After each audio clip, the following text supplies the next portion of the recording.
And we are live. Welcome to Fun in the Country Basement. I am Chris from Chris's Basement, and I'm here with Glenn from Fun King 3D and Walter and family from Kuntry 3D. And now I'm hearing the playback, so I need to mute that. But we're here. We're going to hang out for a little while, talk about 3D printing stuff. Glenn, would you like to introduce yourself? Absolutely. So for those of you guys who don't know, I am Glenn, and I normally have a Xander, but for some reason he doesn't like to join me on these streams anymore. But we are Fun King 3D. We are a father and son team who likes to do 3D printing and electronic projects. We can be found everywhere at Fun King 3D. And for those who are going to ask, the FK1 is right over there. I guess it's Walter. It's my turn now. I didn't get an introduction like you did. See, I'm not special. Hi, I'm Walter, Kuntry 3D to most of you. I am currently in Arizona. I'm sitting on the floor. My wife and newest grandchild here joining me. We do everything pretty much live on my channel. So if I'm working on something, you're welcome to join me. Instagram, Facebook, YouTube, it's all Kuntry 3D. So it's pretty easy to find us. But I did have a question real quick. Robert Riggins asked me how that giant Evo was working. It's put together. It's not wired yet. We are waiting on an SSR that did not come with it. So, excellent. All right. Somebody needs to take care of saying hello to everybody. Okay. Robbie Mack is here. Welcome. John, Trolling for Dollars is here. Ken Tor is here. Glenn from Fun King is here. Brian Vines, Rodney is here. Big Steve. I don't know how to say that. It looks like a very large 3D printer in your icon. Wout. Hello, how are you? Bryce is here. Imagination to Form is here. They were here this morning. Excellent. Good to see you. Robert Reynolds, I probably already said that. Inside the Mind of Matt is here. Welcome, Matt. Tony Ryan. Robert Riggins is here. Carl Brown is here. Ugly is here from Pakistan. Welcome. Oh, yeah, do that one. Prajat. That's probably nowhere even close. Hello, how are you? Joseph is here. Apt People is here. John Cook is here. Richard is here. And Good Godster is here. Welcome. And if you get Glenn and Walter, I know Walter, you were on for a little bit, but this morning we had a stream with a lot of these folks. We gave away some stuff and we unboxed the Monoprice Ultimate, Maker Ultimate, which is this guy right here. Yeah, I was mad Tony Ryan won that, man. I wanted that. I typed screen like 50 times. How can I not enter like 50 times for myself? Well, and you're a moderator. It should like, skew you in the right direction, right? It should be, right? Right. No, that was fun. That Sergio is a great guy. He just happened to how that story went. I told it just a little bit this morning, but Sergio was having problems building one of those Wi-Fi monitors, and he said, "Hey, can you walk me through this? And I'll send you some parts if you want to help me build one." And I got on and walked him through it in like 30 minutes. No big deal. He had some libraries that were crossed or something. And then he just starts sending me directly from Amazon all this stuff. And he's like, "You should give this away on your live stream." I'm like, "Okay, it sounds good." So that was a good deal. That was awesome. Well, one project I did watch a video on while I was here. I saw somebody did a newer video on the Filastruder and the Filawinder. Yeah, Stefan at CNC Kitchen. Yes, that's the one. And that looks like something I might be able to get behind. Well, it would be awesome. Stefan is like pure genius, unfortunately. He makes everything look really easy and in 4K. Kind of like you do to us. Oh, well, only not in 4K. No, yeah. more like Tom 3D does to us. But if he can do it, I mean, he makes it look really easy, right? But he made it look a lot better than anybody else I've ever seen do it. All right. But I liked his setup with the little laser winder thing and all that. Yeah. No, it was awesome. I really want to do something like that. That was a really good video. I like that. It really was. And it made me want to do it. Everyone I've seen before that has made me not want to do it. I hear you. It would be so awesome, though. I mean, that would be the ultimate if you had your own little filament line and you could rehash that stuff, because there's so much of it that it just gets shipped off. You know, like you said, I mean, as long as you keep it separated, and Right. it doesn't matter to me if it takes 5 or 6 hours to make a spool of filament, Right. because it's scrap that you're gonna throw out anyway. So, I mean, if you can put it in there and in 5 or 6 hours have a roll of filament that's usable, you know, maybe not the greatest, but just for, you know, doing this and that with, be great. Yeah, I mean, even if you could get it down good enough, I mean, there are people in the chat that would probably love to print with it, just odds and ends. I mean, as much scrap as I have, I could make all kinds of filament. I'd ship it out. Well, see, and I did like his idea at the end, to buy some black PLA pellets and just throw it in there with it just to make a black instead of making it that, you know, pukey green or, you know, whatever color. Just throw some stuff in there and turn it black. Yeah, that would be the best thing to do, because yeah, it does come out a real terrible shade of brown most of the time. Yeah. Trolling for dollars. It's going. It's built. We have to wire it, and we're waiting for a solid state relay tomorrow for the bed. So hopefully that will come in, and we'll be able to hook it up and print something tomorrow. Hoping, crossing my fingers. It is. I do want to. I wanted to turn my camera though, because it is. You can look over it. It's quite large. I'm trying to see which way I'm supposed to go. No, this way. Yeah. There. That is a large printer, dude. Wow, that thing is huge. Yeah. And it's a $700 kit. You know? I'm hoping we can build the FK1 for $700. I don't think you could even look at mine for $700. Well, dang, I really wanted to see it too, Glenn. But if it costs more than $700, I just can't do it. All right, but I'm only looking at it once. No, I'm not. I'm not looking at it at all. So I just, I don't even know if you guys realized I was gone, but we saw you blink. It didn't look like you were gone long. yeah, it completely rebooted on me in the middle. Now it hasn't done that in a while. Oh, you must have been frozen on our screen, because your face only blinked for like 15 seconds. It wasn't long. What's up, Lightspeed?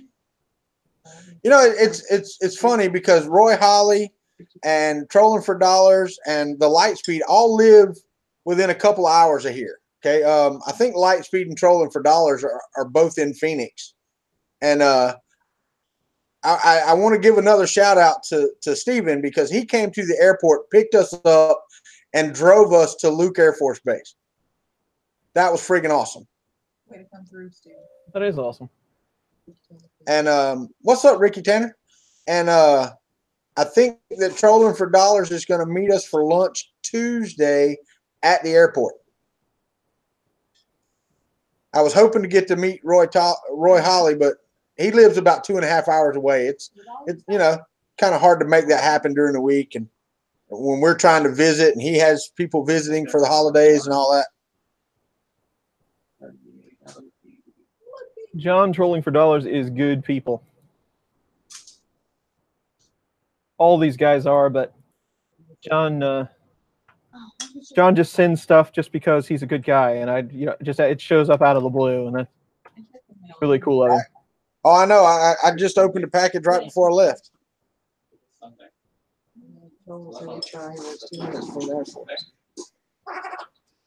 Yeah, Trolling said he worked 10 minutes from the airport, so that's cool.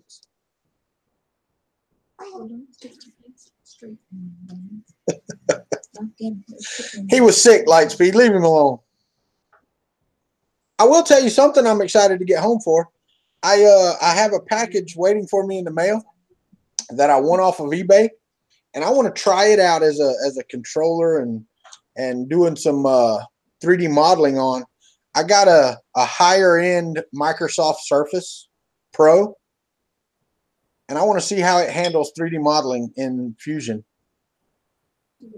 Yeah, that would be interesting. I wouldn't even want to guess.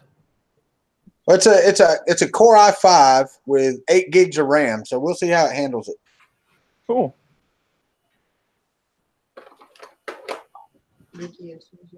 I'm looking for something to print.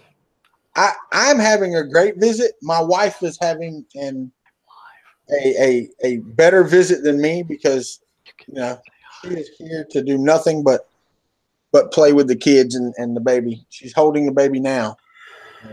That's fine. What would you like to do? What would I like to do? What? You said she was having a better time than you. What Well, I wanted to go swimming and snow skiing while I was over here, but y'all didn't make that happen. Well, the pool's closed. Oh. I mean, I go and roll it out in the yard. I don't think Okay, so I'll sit here and talk while the other two just get off the camera completely and just leave me here. Chris is probably on camera. I just can't see him. I have over in the corner. Yeah, I have the chat very narrow, but it's just over in the far right side. She asked for all little baby. No, I had 4 little babies at one time. Trolling for dollars. We have 4 daughters. That's the last of our little babies. Now we'll just do little grandbabies. Not yet, Ricky Tanner. He's actually turning it around, fixing to do something with it. I don't know what he's doing. Did you get the STLs for those bed mounts? Did you message him back? You going to try to design something, or you just going to? He's going to try to design a new bed mount and see if it works. Glenn's got a jump rope. Nah, I'm making a network cable for my Christmas lights. Carl Brown says I should print a snappy. Oh wait, I already did that. Yeah, I'm wanting to see that video. You want to see the parts for it? Well, this is the version 3, right? Yeah. Do you think it's going to be any better than the last 2 versions? Probably not. Okay. I'm not hopeful. It just seems like something to do. I mean, I don't know. It's a really cool idea. Ricky Tanner dared me to do it, so I had to. Ricky Tanner, no, not yet. He's actually working on it right now over there. It's just where it's at. It's in a hard spot to get set up to film or anything like that. It's a pain in the butt. Levant, whatever said, Walter, you look younger than the baby. I look younger than the baby. Wow. Owen told Stephen, thanks for going out of your way to drop, Walter. Did anyone leave chat? No, nobody left chat. So has anyone else noticed that the baby has more hair than Walter? Yeah, I did get a haircut while I was here. On base, they're really cheap. James is still printing his snappy. James is still printing his snappy. Yes, he is. I think he's live right now printing his snappy. Yeah, I taunted him the other day, which it wasn't very nice of me, but I sent him a message and said, "Hey, I'm done with my snappy. How you doing?" And he said something back that I cannot repeat on YouTube. But it was pretty funny. What's up, Matt Johnson, Vince, Joe Paddock, Casa del Wackos. Print another sub benchy, Chris. Now, Glenn, you really need to video your light show and put it on Twitter so I can see it. I will. I actually talked about doing it last year too, but like I was still kind of an infant channel back then, and I didn't want to crisscross my content, and now I don't care. So yeah, I'll put it up. Now, are you using like the SSRs and stuff like that, or are you? It's a system put out by a company called Lightorama. Oh yeah, I know who you're talking about. So yeah, it's I'm running right now 96 channels, I think it is. Oh, I'd have to do the math. What's up, Play This? It's 616 channel controllers. So whatever that works out to be. You got a lot of lights, dude. I have one mega tree that has 7,600 LEDs in it. Whoa. Man, I thought I was doing good, and I put out like Christmas. 16 meters of LEDs last year with ESP. What are they? 8266s or whatever. Running from a web page from some JavaScript I wrote. Hey, it worked really well though. Gotta do what you gotta do. I'm a little bit of a nut for Christmas lights, so. See, I'm more of a Halloween person. I want to make some robotic Halloween decorations is what I want to do.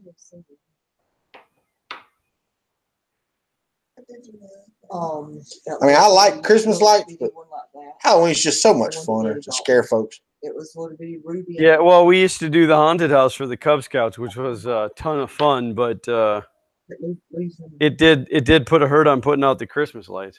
This year, Maker Faire put a hurt on the Christmas lights. It normally takes me 3 weeks to put everything out, and I did it in a week this year. Successfully. I mean, everything is there. Everything's working. I didn't cheat. Well, I rented the lift, the bucket, to put it up on the roof. So I spent an extra $200 that I don't normally spend, but right. That took about a day's and a half worth of work down to 2 hours. Joe Paddock, you're right. The baby does look comfortable. Regina, the Steelers game's about to start. Because I'm usually watching the game. Steven, the light speed, 300 millimeters a second. Yeah, I'd like to see that too. Another sub benchy. I do love the sub benchy. And Matt, a simple boat. I don't know that I've seen the simple boat. Maybe I have, and I just don't remember.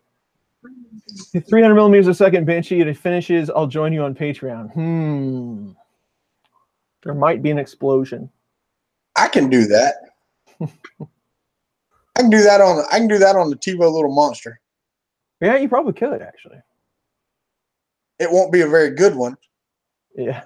I think that, the fastest I've ever tried to print was probably like 210, 220.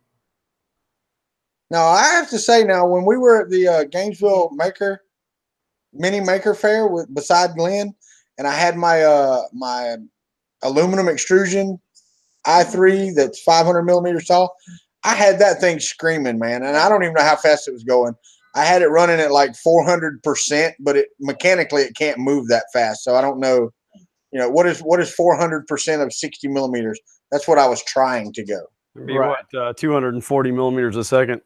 Yeah, and I don't think it was going near that. It was probably topping out at like 120, 130.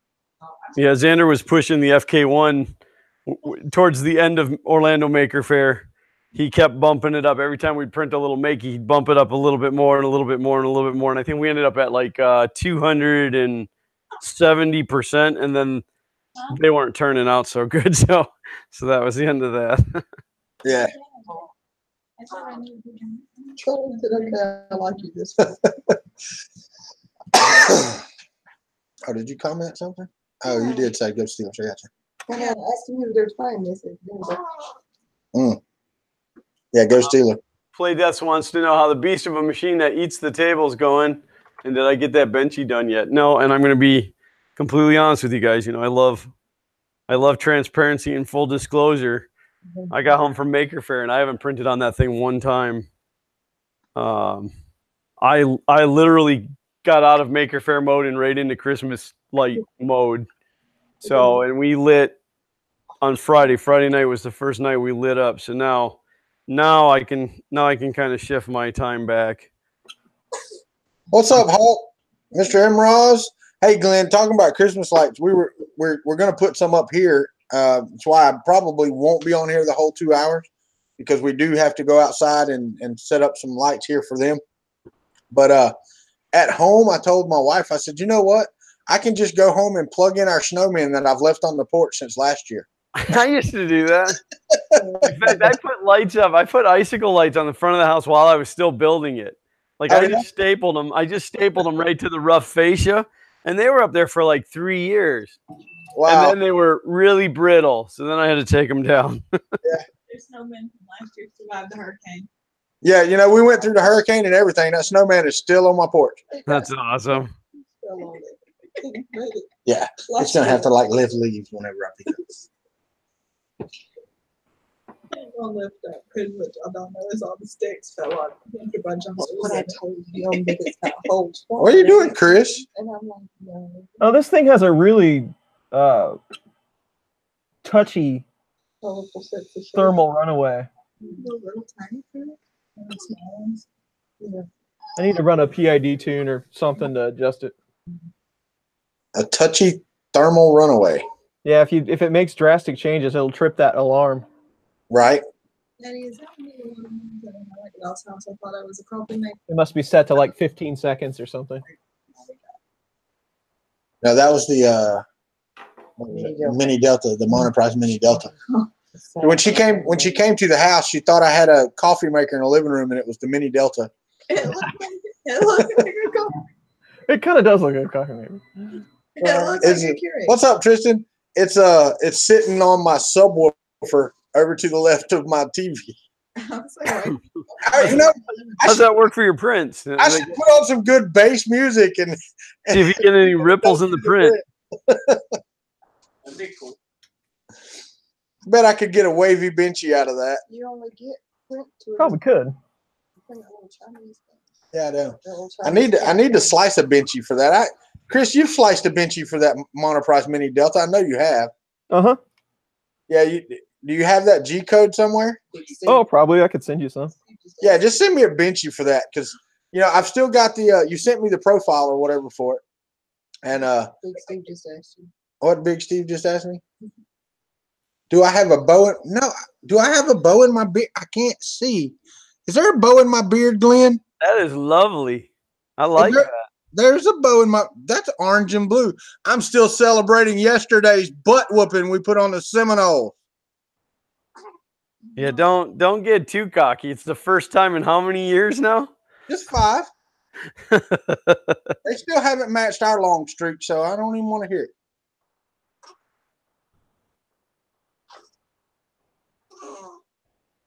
Love them colors, don't you, Robbie Mack? You see that? Oh my Lord. No go. They're still going to have your show today, Ricky? You said you didn't have any snow that far down, but wow. Ricky said it was really fun picking to the show today. It's snowing like crazy here right now. Yeah, it is here too. I was out shoveling earlier. Are you? You were shoveling leaves. Quit lying. We're shoveling something right about now, aren't we? Yeah, we are. Yeah, I hope you got your hip waders on. Getting deep in here. No, it's a little cooler this morning. I mean, just tiny bit cooler this morning, but I burnt the top of my head putting lights up the other day. I can see that. It's hot out there. It almost matches the color of this bow in my beard.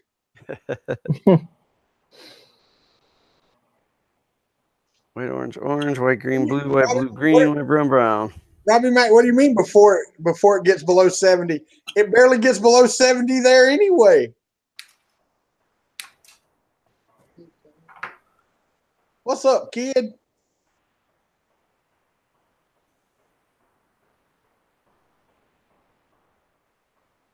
Ricky Tanner, that's because they spent all their money on Black Friday.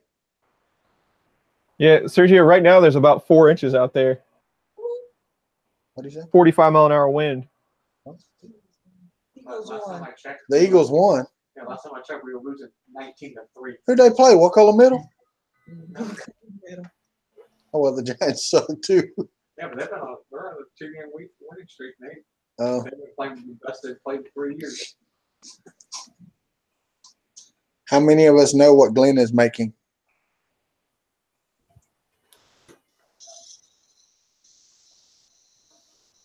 Well, being I announced it earlier, I hope a whole bunch of people know. I mean, somebody's got to be listening to me. You're talking about the snow, Chris. When we got here, about 2 hours north of us in Flagstaff, they had how much? Like a foot? You said? That's 20 inches on the mountain. 20 inches on the mountain, but down at the bottom, it was 8 inches. 8 inches. Yeah. Wow. But we didn't rent a car. We were going to go up there and see it, but it kind of melted off because it's been warmer here. Flip phone.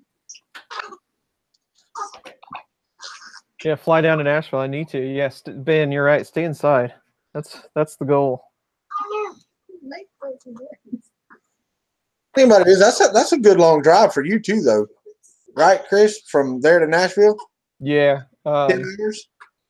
Yeah, but 9-10 hours, something like that. Yeah, because I know it takes us about No wonder you're so tired about it. about 7.5 hours to get from our house to Nashville, and it was 16.5 to get to Northwest Arkansas, and you were a little bit north of that. So Yeah. Yeah, I'm about 4.5 hours probably north of that. yeah, our back fence was the Missouri line. So Good old Bentonville. yeah, well, we made sure we lived outside of Bentonville. You know, that was one of those too close for comfort. Yeah. Live. We lived about a mile from Oklahoma, and our back fence was the Missouri line. So It's supposed to be like Neosho, wasn't it? Noel, No. that was Noel, it. Missouri. Yeah, that was it. Neosho, Noel, those places, and we would run over to Grove, Oklahoma for go to Walmart. So. Carl, this would be the B standard. I don't make A standard cables. Only B. Oh, that's right, Ricky, because you don't live in Nashville. You live in Clarksville. So it's about an hour north of Nashville, Chris. So about 9 hours. Excellent. I do need to go down there. That would be a good time. But I think one of the last times we went to Neosho was the only time we ever got caught in a blizzard. We went into Walmart. It was sunshiny and beautiful outside. We come out, you could not see through the parking lot, and there was already 4 inches of snow on the ground. Oh, man. I mean, it was crazy. And we're from Florida. So, I mean, driving back in that, I was like, holy God. It was so cool, though, because it was getting dusk dark. And when you turn your lights on in the dark with the snow like that, it looks like you're in the Millennium Falcon going, light speed. After people, I'm in Kansas City, Missouri. G code, yeah, Brian Vines, you are correct. It's M851Z negative, whatever your offset is. Don't forget the M500 after that. Yeah, you want to save that with M500. I know, Even better, run an M502, then run your M851, then run M500. Volcano erupted over here. Projectile milk. It doesn't happen on YouTube. It didn't happen. Oh, well, you probably saw it coming out of her mouth, man. Wow. Chris, don't you want one of these? The warm milk water hose over here. Look. Yeah, you're right, trolling for dollars. It's extruding. Thomas Emross says, I was like that last weekend. You were throwing out warm milk? That's crazy. I was like that last. I like that. Oh, man. 3D maker kid, I was waiting for that. Under extruded. Under extruded. You're right. It was kind of lumpy.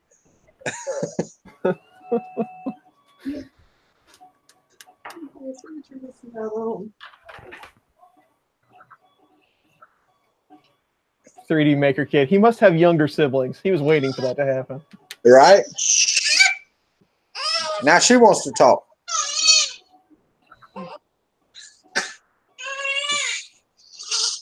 Just think, though, when she's like 10 years old, she'll be like, what was YouTube? That sounds so old. Right. I know, right?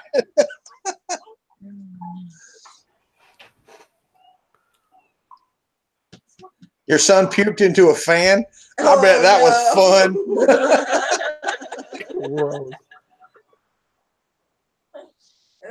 Oh, Maker Kid said he's got a 3-year-old sister. There you go.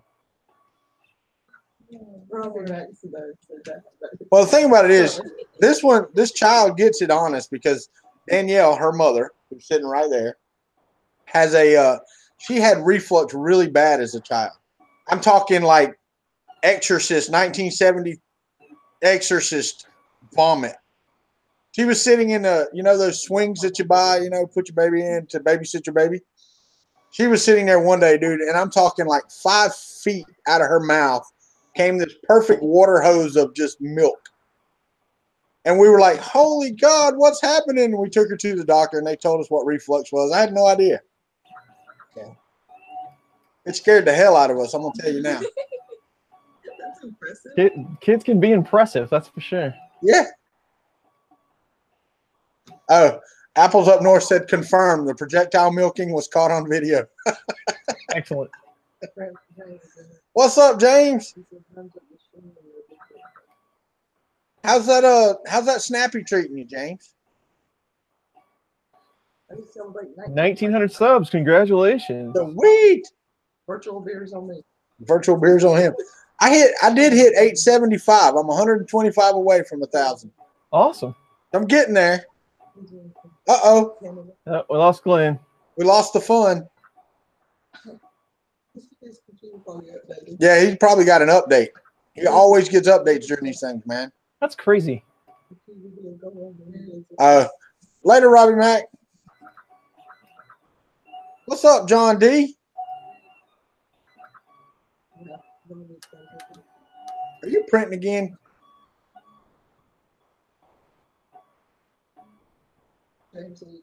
Snappy by name, crappy by print time.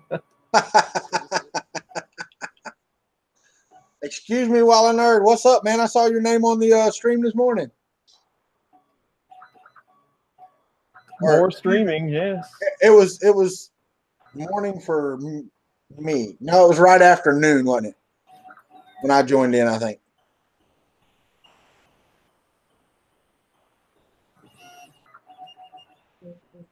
I think I got that one a little close. It might be permanently fused to that mat. We'll see. I hate it when I do that. I know. I do it often, it seems like, anymore. A new mat, and you pull out this chunk. There you are. Again. And there's nothing in the event log to show why it's doing this. Dude, I don't know. I was looking on Newegg. Newegg had a Black Friday sale, and they had an AMD Ryzen 7, 16 gigs of RAM, and a new motherboard for $469. Wow. Yeah, I still may get that. I don't know. This computer's fine. I film with it all week long with no issues. It's just when we're doing these Google Hangouts. Like, it's never done this during anything else, only with Google Hangouts. And at this point, I'm using the virtual cam through OBS. So, maybe I try it without that. Why not, kid? Why not do that? AMD Ryzen 7 with 16 gigs of RAM sounds pretty good. Unless you're using Adobe Premiere. Why? For some reason, it seems that Adobe Premiere has an issue with that processor. Oh, well, that's good. I use Pinnacle Studio. Kid, I've been building computers for a long time, buddy. AMD Ryzen 7 is a pretty good processor. Hey, I'll Jay. analyze it for you. Even though you just said something mean about me, I love you anyway.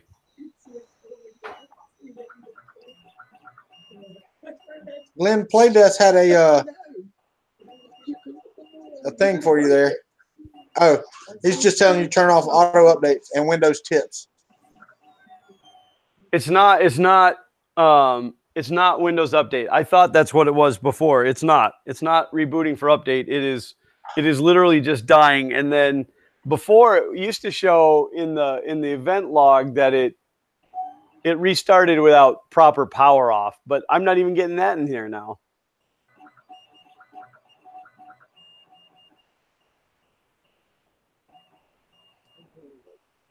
And it seems to happen right after I say something, so maybe I'll just shut up for a while. I upgraded this computer a couple of weeks ago, like right after the last stream I did. And I don't know, on paper, it's a pretty nice machine, but I don't know that it actually performs any better than my other one does.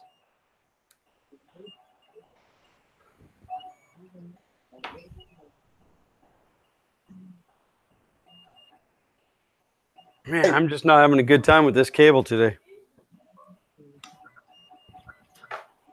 Just went to snip the middle carrier out of it and cut through the wire. I've only made 8 million network cables in my lifetime. Bryce does have a good idea though, Glenn. If you download SpeedFan, watch your temp on your graphics card on SpeedFan. I don't know if I can see the one that I have. I'm running core temp 1.1, but I'm not sure that it shows me my graphics card. So I might have to look into that. And it's called what? SpeedFan. SpeedFan? It's what I use on all my servers. It's free. It's a cheap little Windows program.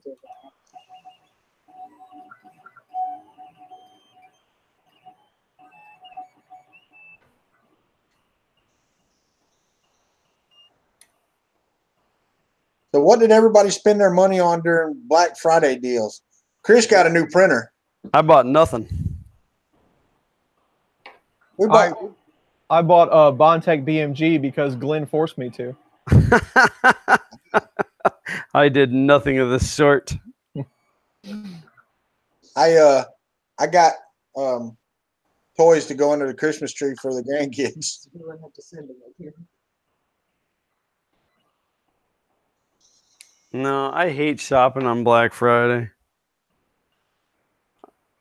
Sometimes I'll go to like Home Depot or Lowe's and pick up more Christmas decorations, but a couple years back, well, it was about 3 years ago now, I put up my big mega tree, which wasn't as big back then, and it fell and almost hit me and killed me.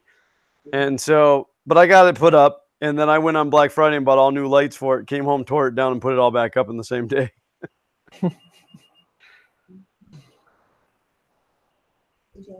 Why was I so much for? Yeah. She just is, James. That's all there is to it. Chris, you could have got it for $72 at Printed Solid. There's nothing I can do. I just buy it when I see it. I'm not good at shopping. Martin came in. Yes. What's up, Martin? And we didn't say earlier, we didn't say hey to Don. He was in here earlier and said hello. Hello, Don. Yeah, Martin 3DP Iceland. Hello. Later, meanwhile, I nerd. 80% of the chat is people saying hi to each other. Right. That's what's so awesome about this community. That's right. That's right. It's like a get together every time we go live. It's like, hey, everybody, what's going on? And you just have your own conversations off on the side. Tony Ryan is absolutely right. I admittedly I buy too much stuff. I really do. But it's like, hey, that seems like a good deal. I'll buy that. But then, everybody's always saying, well, it was this much cheaper over here. It's like, well, I messed up, I guess, but yeah. I just bought it. You're printing mounts just to see it. I just made a rough one. See if I got the measurements correct.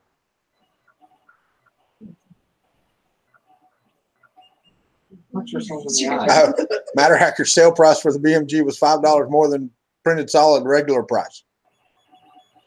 Now, Glenn, do you have an affiliation with Matter Hackers? I have. That is an affiliate link, yes. But I don't have like an affiliation with them. Like I don't owe them anything. Well, I was just talking about the link. So you got some sort of. I bought it from that link. So you got some sort of. I did. Good. Huge. There must be like a 900% markup on that stuff. No, in fact, I could help you. Your purchase was the only purchase I made all day, even though I pushed it all day long. I'm not, I know like people pick on me and stuff because I'm always pushing the affiliate links with my sponsors and stuff, but that's the kind of stuff I'm better. I'm not really good at pushing just sale links. I like to talk about the people that do not that Matter Hackers doesn't do stuff for the community. They're amazing, but I don't know. I just don't like to push sales links. I like to release information like what I did against Printed Solid.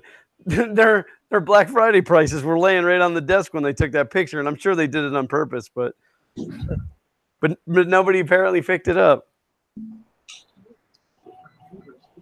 Bryce, I think there have been some that have been coming together to do ride share to Murph. I think I've heard a few people that are doing that, so I'm sure if you post it out there. I thought Carl was just going to pick everybody up in his bus. He's supposed to. He's supposed to drive down to Florida and over to California and a couple other places to pick everybody up. That would be a crazy trip. Dude, as long as he picked me up first, I'm good. Either first or last, one or the other. Now I want to be there for the whole thing. What? I just want shotgun. You are correct. Oh, I lost the chat. There it is. Yes, beautiful Goshen, Indiana. Hey, Goshen is beautiful, man. They have the Museum of Superheroes. Yeah. Well, isn't that 15? That's like 15 minutes away in a different town there, right? I don't know. It's not that far. I don't know how far it is, but it's not very far away. We were supposed to do it last year, and we didn't. You know, the coolest thing about Goshen, though, man, you're standing there looking at all this technology on 3D printers. You walk outside, and the Amish go by in a horse and buggy. With their 3D printer. With their – no, yeah, right. Yeah, it's 3D printing, all right. It's extruding in the middle of the highway. But, no, I mean, tell me that's not cool, though. You know? But my favorite part – the Amish were cool, but I'm kind of used to the Amish. But my favorite part was you walk out from a 3D printer, you know, all this cool stuff going on. There's the part daddy standing there right in the doorway, and you come out and you're waiting in line to get some tacos while there is a hog auction going on. Right. And they're screaming and carrying on. It was awesome. That was a long taco line. Yes, it was. Yeah, but I was doing some networking while I was in that line. There was a guy, you know, I was taking selfies of, you know, with everybody while I was there. And there was a guy, and I swear to God, I thought he photobombed my photo. And I didn't see it till later, and then we were laughing about it. So then I'm in the taco line, and I see the guy, and I go over to him, and I said, dude, you totally photobombed my picture. And he's like, what? No, I didn't. I'm like, yeah, you did. And I pull it up, and I show him, and he's looking at it, and he's like, well, I didn't really do it. It was just him walking by. Right. He must have been having a good time because he had that look on his face like, you know, like he was photobombing. I don't know. Big Steve said he's driving down from Madison, Wisconsin in a Dodge Grand Caravan. Well, I'll be driving up from Tallahassee, Florida in a F-150.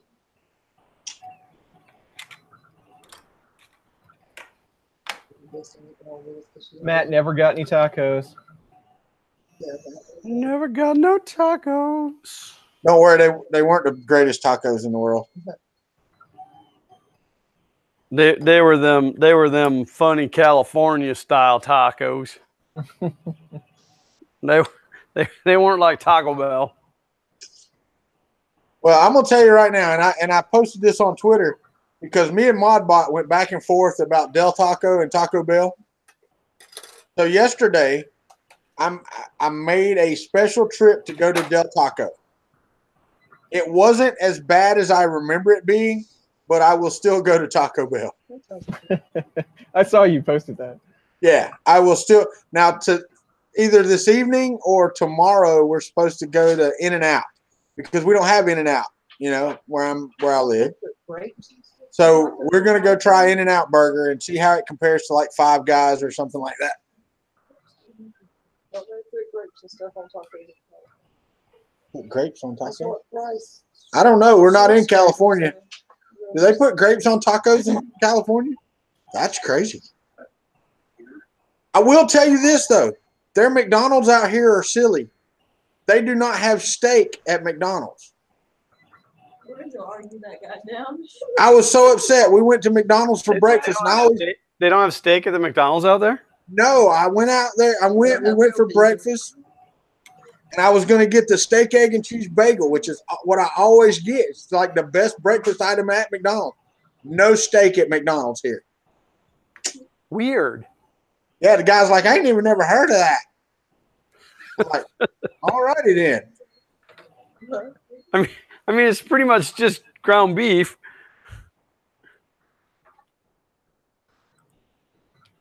Get animal style everything at In-N-Out.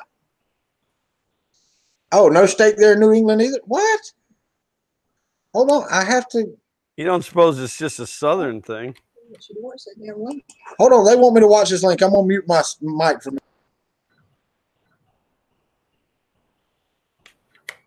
No, I'm happy to say that my cable works 100%, or at least it passed the test.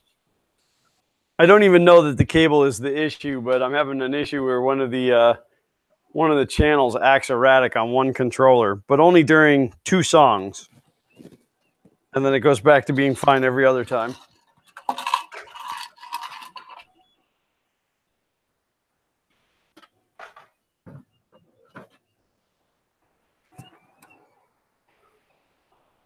Well, it got all quiet up in here.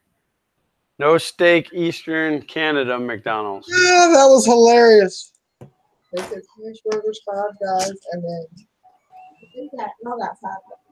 Well, 3D Maker Kid, that depends on where you go. That's like saying Domino's is the worst pizza. But I had a couple guys come down when we lived in Georgia. They came down from Boston. They were like, and Domino's tastes like cardboard. And they ate Domino's in Townsville, Georgia, where we were living at. They were like, dude, that was the best pizza we've ever had. In-N-Out's the best. Get animal style everything. Yeah, I read that. I don't think I've ever heard anybody say that about Domino's. Well, I ain't ever said that about Domino's, but it tastes like cardboard. Oh, What the heck is the deal? Is it? I know it's not just Florida and Georgia that have steak in McDonald's. No, we got it. Because they're saying like in the Northeast they don't have it either. Huh? Eastern Canada. Well, Canada's weird on some of their stuff, though. Yeah, I mean, but they may not have it because it's sold as quarter pound, you know? Yeah, Carl's in Pennsylvania, though. He said they don't have it. Metric system? It was just a joke. I like to pick on Canada. In-N-Out has a secret menu. It's a Southern thing. Oh. That is true. In-N-Out does have a secret menu. But it's a secret, so nobody can tell you about it. They don't have field peas up here either. Oh, yeah. My wife wanted field peas for Thanksgiving as well, which early peas, whatever you want to call them. White zipper peas. It's pretty much all the same thing. They don't sell those up here. But they do, or over here. They do love their sweet peas, their English peas, though. Edamame. They love edamame and sweet peas because they had like 2 whole coolers dedicated to those.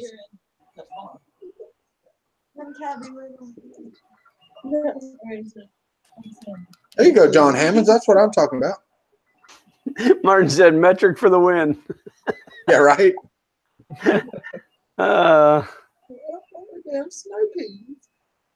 Zippers. You know what they call a quarter pounder with cheese in Canada? Royale with cheese. Because of the metric system. Yeah. Uncle Ron is here. The party will begin. Uncle Ron! I don't know. If you look at the bow in my beard, it looks like it was begun quite a while ago. Somebody was asking me something the other day, and I said the only guy I know that had one was Uncle Ron, and I can't remember what it was now. Maslow CNC, maybe something like that. I don't remember. I talk about you all on other streams while you're not around. That's the best time to talk about people. So I'm looking at this speed fan program, and I don't see where I can see my GPU fan RPM, but I don't see it listing the temperature.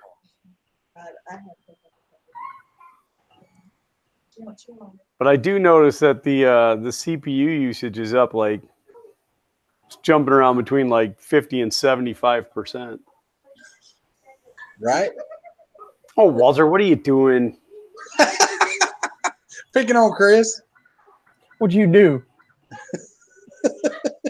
Jeez, Walter, you hit me this morning too. You're still a rock star, though. I was gonna say now I gotta come to one of your streams and make this even. Yeah, whatever. I don't even know who's cheaper, Streamlabs or YouTube. Are they the same?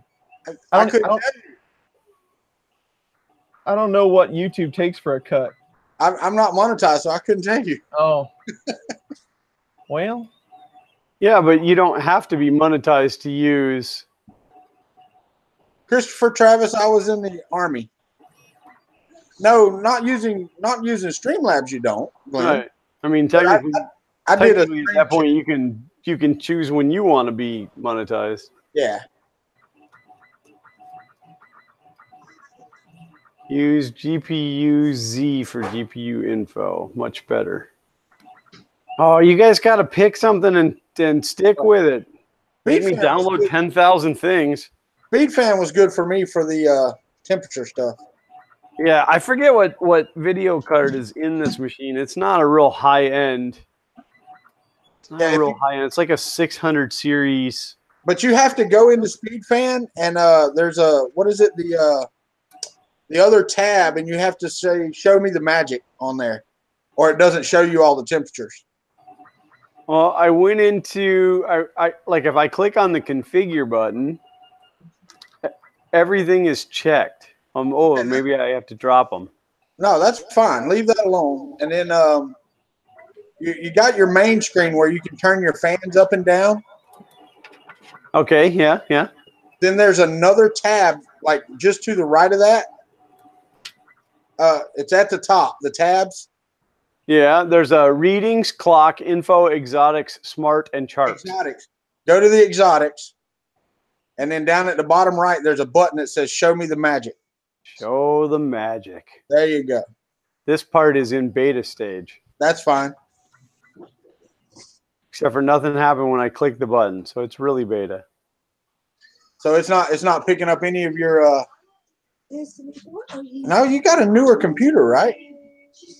This one is somewhere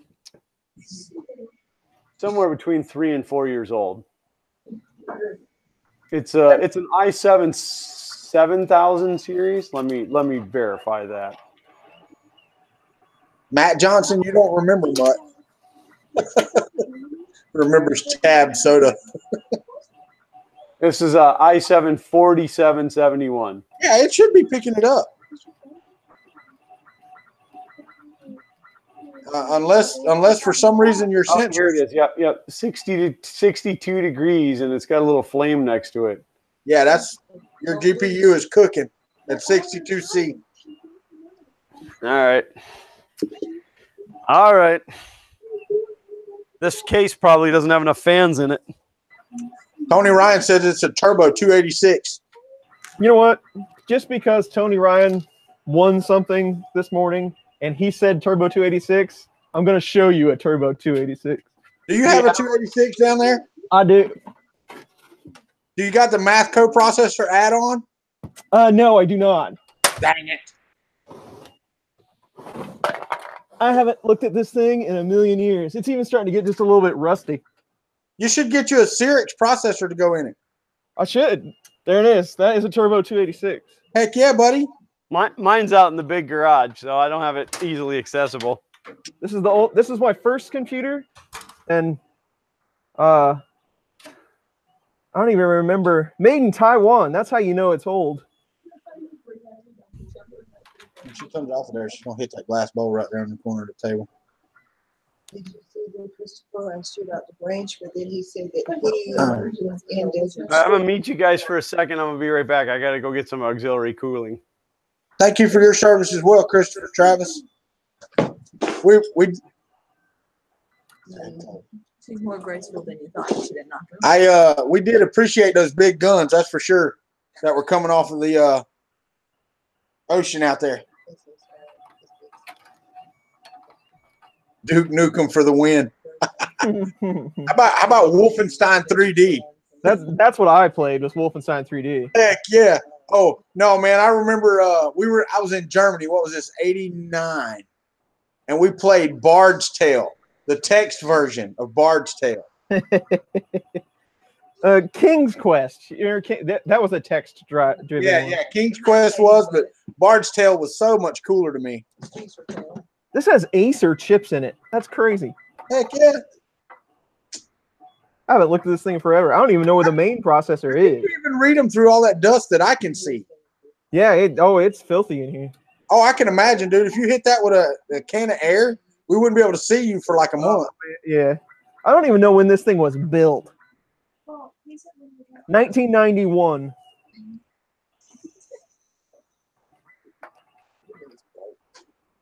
It doesn't seem like that long ago.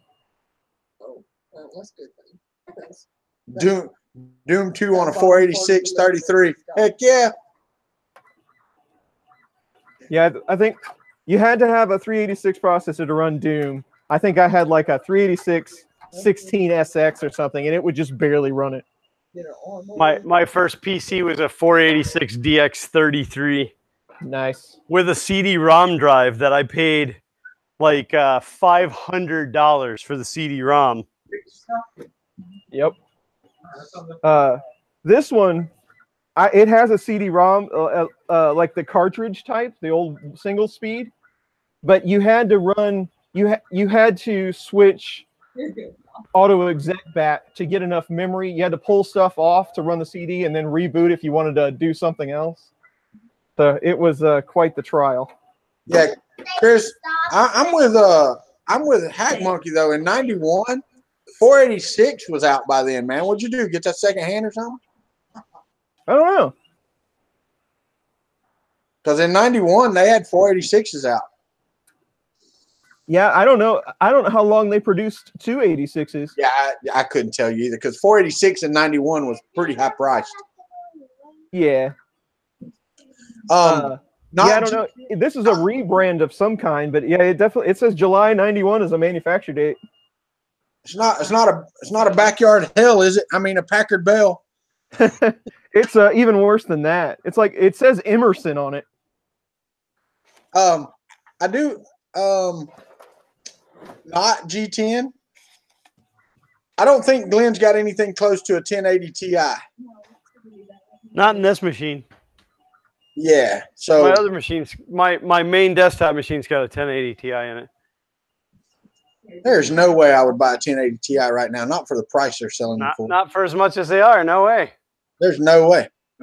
Well, now they got the new one. What's the new one? The 20? Is it 20? My son-in-law said they dropped back to normal prices. So, what do you call it normal? It's like 450, I think. 450 for a 1080 Ti. Oh well, that might be regular 1080. Well, it's not bad, but I don't consider that normal. I don't either. I'm thinking 100, 180 bucks for a high-end graphics card. Yeah. Oh, he said the COS 702003 said 1080 Ti are dirt cheap right now. Yeah, I think they dropped like the farming has stopped. Oh yeah, that's right. You really can't do Bitcoin on them much anymore. Yeah, I'd say that video card's warm. I just touched the heat pipe and it's uncomfortable to the touch. Yeah. Oh yeah, I know Hack Monkey, believe me, man. It sucks getting old. I don't even know what level that OBS will support that GPU. I know it's nowhere close to 1,000, the 10 series.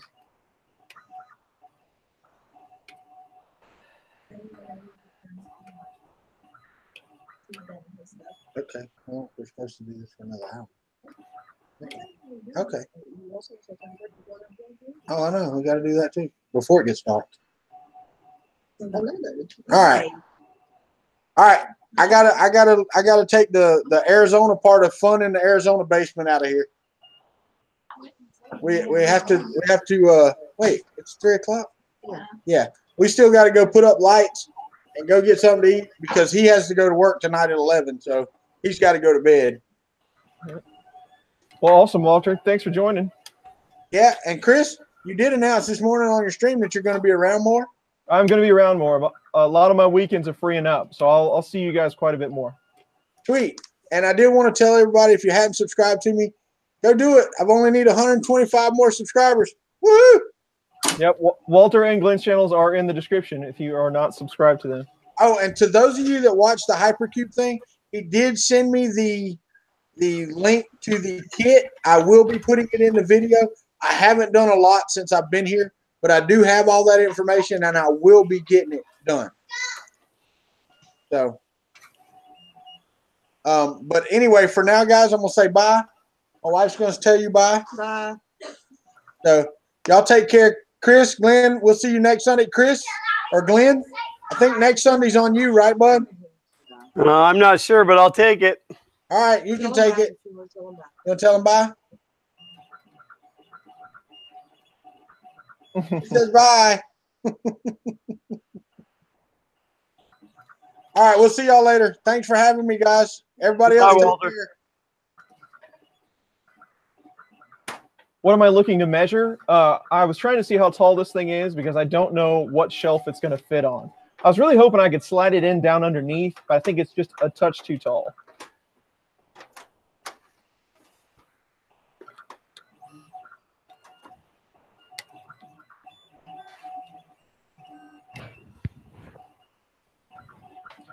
Don, do you host a stream tomorrow?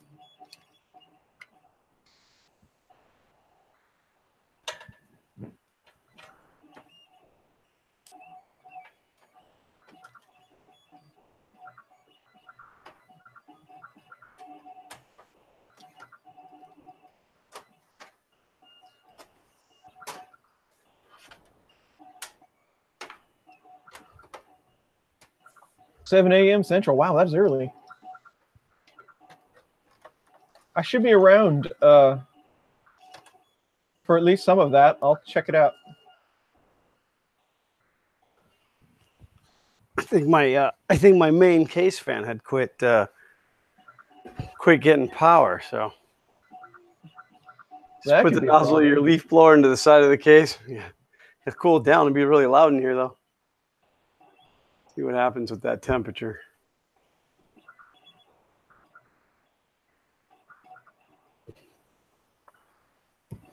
Yeah, unfortunately, that's not really a project that I can do on this stream because I need that machine for this stream. But I have a whole box of fans over there, so we'll.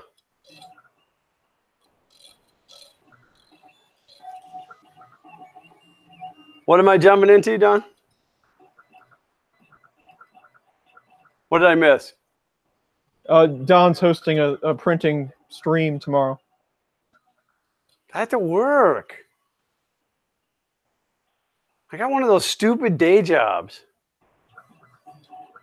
7 a.m. Central Time. That'd be 8 a.m. here? Yep.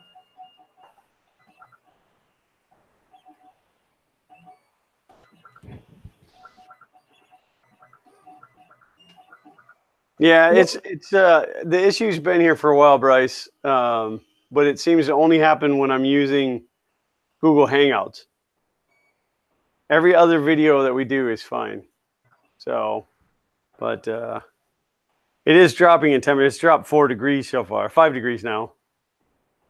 So that's what it was. I didn't have a case fan running. It's like, what, 240 millimeter fan? It's huge. And there's 2 of them in the side, and one of them's frozen. So it was just running the one, but apparently it had a loose connection on it, and it quit spinning. So chop, vac, and blow mode works too. Yeah, but they're so loud.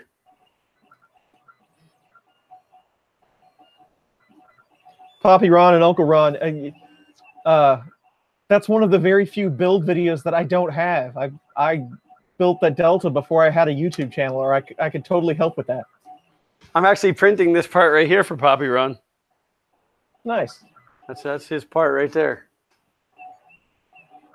Ben, thank you very much for you've been tipping today, and you joined me on Patreon. I really appreciate it.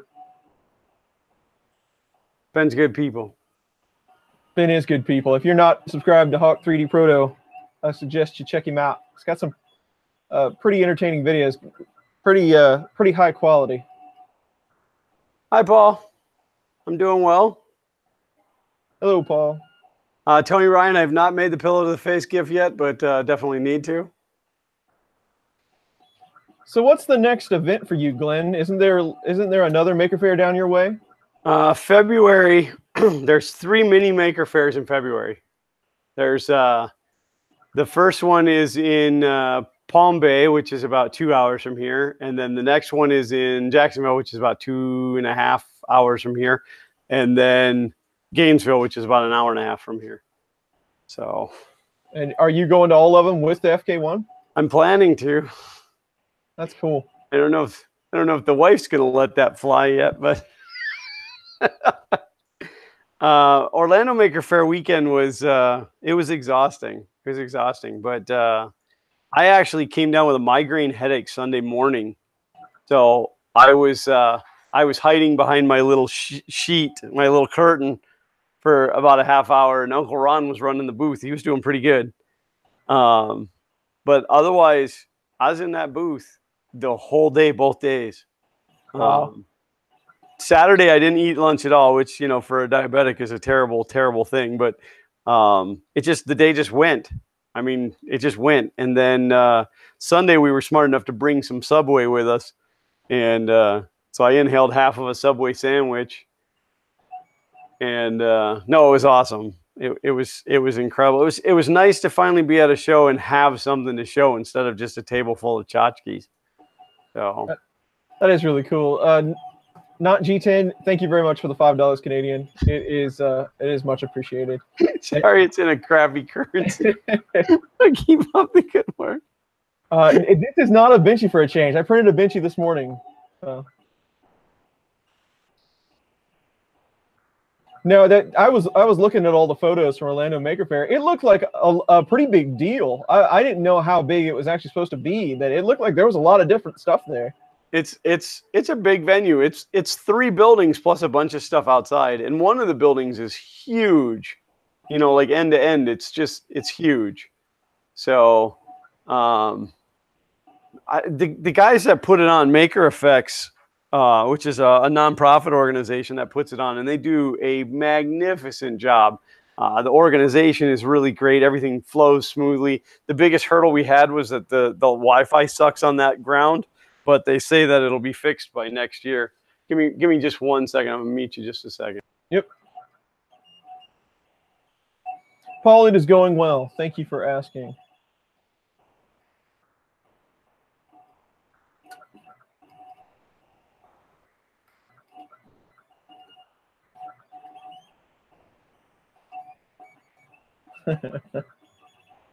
Uncle Ron and Poppy Ron.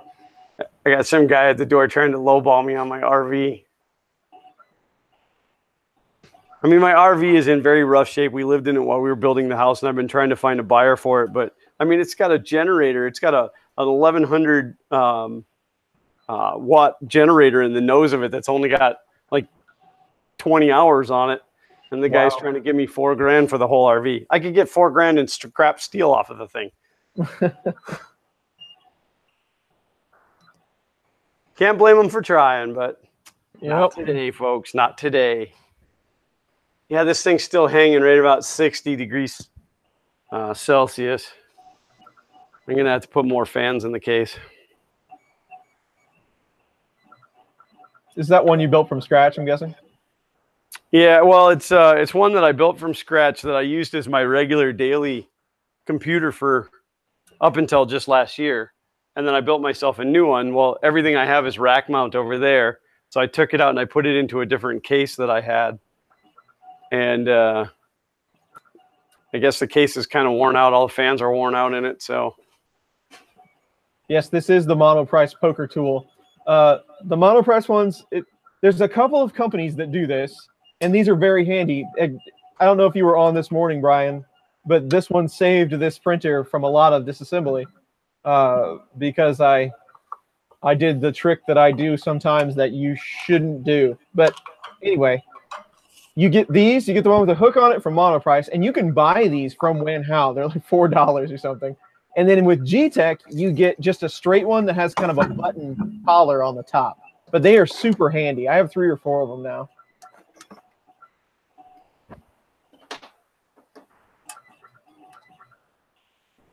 Don't try this at home. Exactly.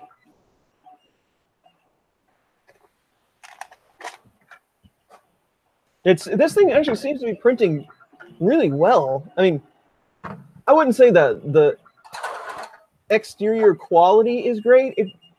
Like we were looking at Da Vinci earlier, it's got some noise on it. You can definitely see the rough stepper pattern on it, but the infill's good. I mean, it extrudes well. It's nice and solid. So I'm just going to keep running plastic through it until I have a problem. We'll see. Could definitely use a little more part cooling, but we could probably fix that.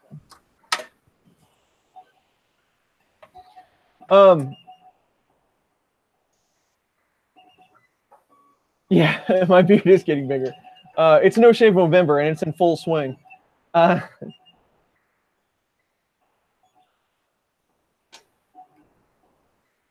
is about this tool, yes.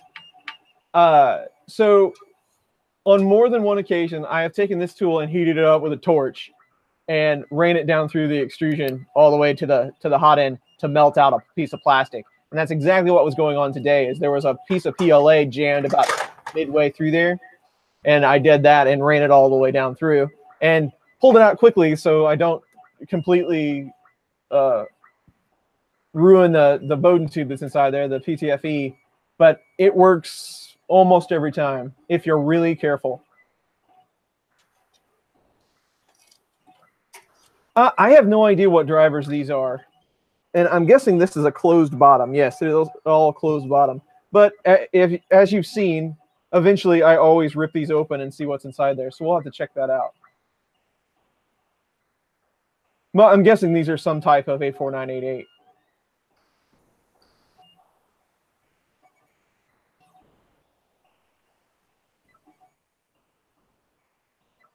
Yeah, so officially, you know, that's a great question. Because this configuration gets, the name for it gets skewed a little bit. And let me fact check one thing, and I will tell you what my assumption is.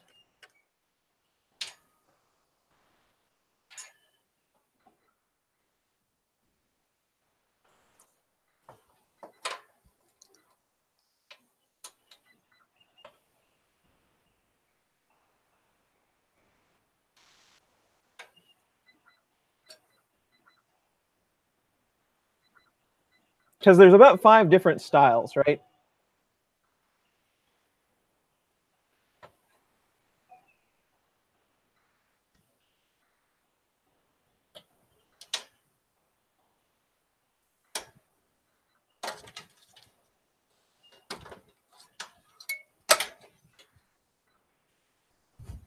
And now I can't find the page I'm looking for. There's a page out there that explains all the different configs.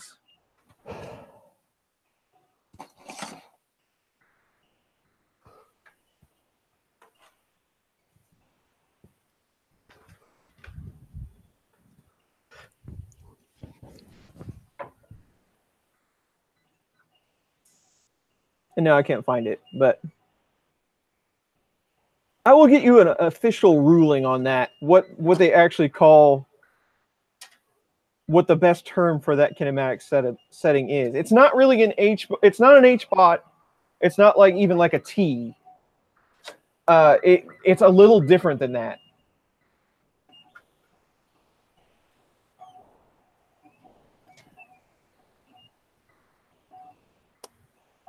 Ultimaker style XY. That's kind of what that. A lot of times we'll say, you know, Ultimaker, and that's this, you know. But there is a term for it. I just Can't think of it off the top of my head.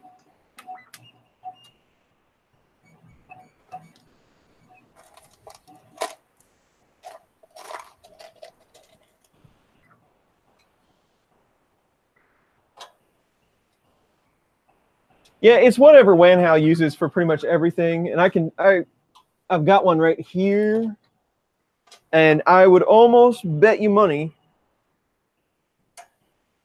these are the exact same drivers that they use on this board, and they are way too small for me to read. Yes, A4988. So my guess is that's exactly what's on here.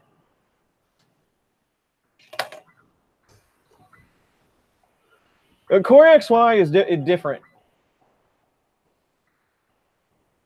So yours is a folder check XY.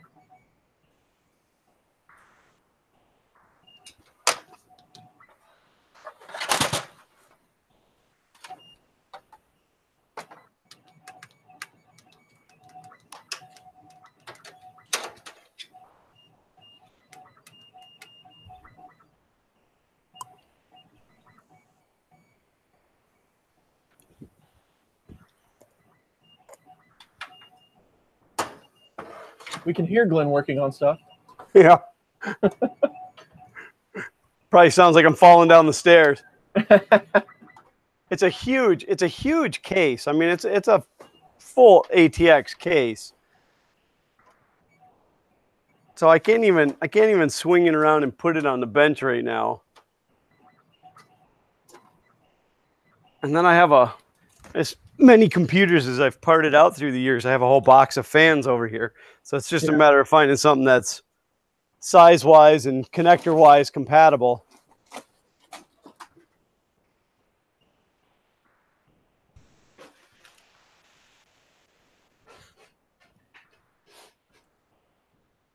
Welcome to Jurassic Park.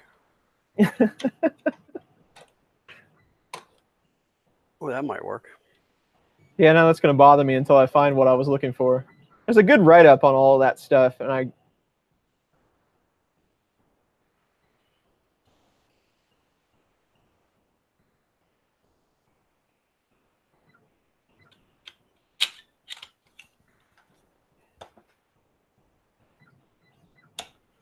So I can fit 9 mini Batmans on the MK3. The question is, should I? It will take 2 days to print. Do you need 9 mini Batmans?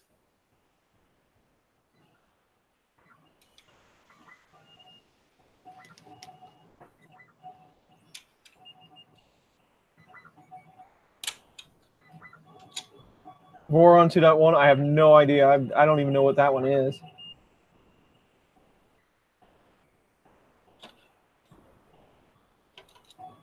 It will take 2 days to print. Well, at least you don't have to... you save all that filament swap if you print 9 at a time. Zortrax M200. I have never seen a Zortrax in person, I don't think, unless I might have caught a glimpse of one at Murph or something. But I want to go look that up now because Ben was saying the same thing about Zortrax. I have about 4 boxes like that under my workbench. Oh yeah, I got a whole pile. I got a whole pile of stuff over here. Now this will get some air moving through there. It's still hanging at 60. Yeah, I don't have any resin printers. The only one I have experience with is the Anycubic Photon, and that's because Colin Makes Stuff has one, and I got to use it for a while. For the money, it seems to be a pretty nice little machine. I don't know. I'm not really interested in getting into resin printing.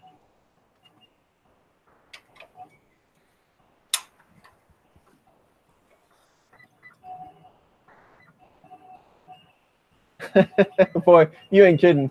I need another benchy.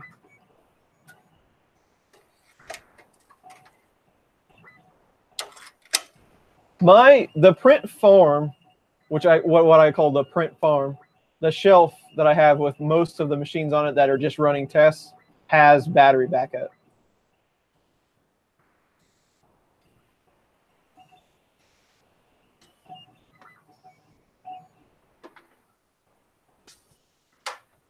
Yeah, Ben, I'm gonna look around. If you want to send them, that's fine. But yeah, I'm definitely gonna go check that out. That's pretty interesting to me.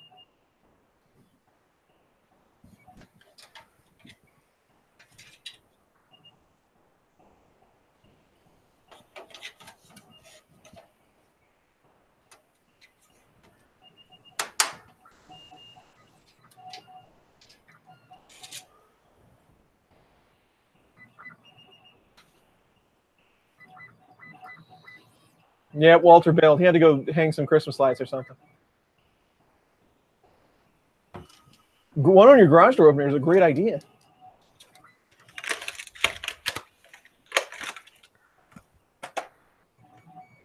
I need to come up with something. So my intentions were, now that we're getting all this snow, I don't know. I was going to do some of this later this week, but I don't know what I'm going to get done now. But my intentions were to move the hang printer out to the shed. But I'm not. After I get everything put away for the winter and all of that, I'm not sure exactly how much room I'm going to have. So I got to get out there with a tape measure and see if it's even going to be possible. And then, but that's why I was thinking about that, is because I need to come up with some sort of UPS for that. But the good thing about hang printers, there's no heated bed. So whatever I do, all I have to do is power the Raspberry Pi and the heater cartridge. I mean, well, and the motors, you know. But I get a lot more time since I don't have a heated bed. I have all 4 of the printers there behind the bench running off of one 650 VA battery backup. I mean, it wouldn't last a super long time, but it holds for just intermittent power blips. Yeah.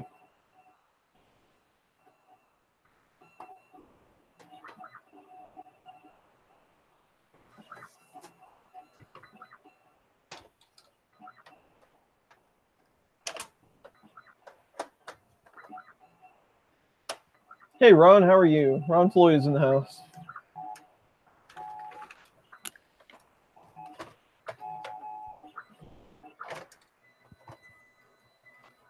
Hey, it's done.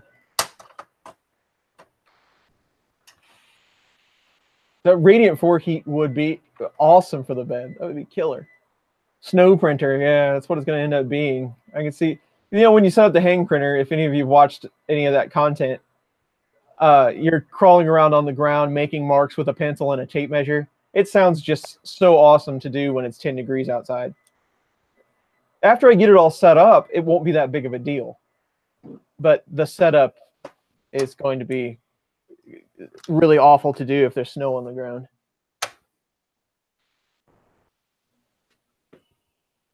I'm not exactly sure how I'm going to film that either. I would like to, you know, give some sort of time lapse or something about it being set up, and then we'll probably do, like, I'm going to try to do a live stream of the first print or something out there. But I'm not exactly sure how that's going to go yet. It's going to be kind of hard to film.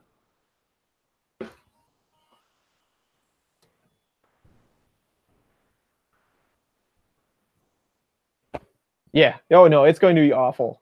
I need to get some coveralls. That's what I need. Chris's basement coveralls.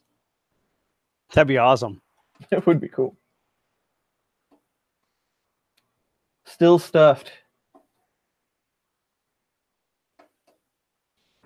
All right, I added two case fans of what I feel is sufficient size. I mean, fairly large. Lost one of my monitors. It must have got unplugged.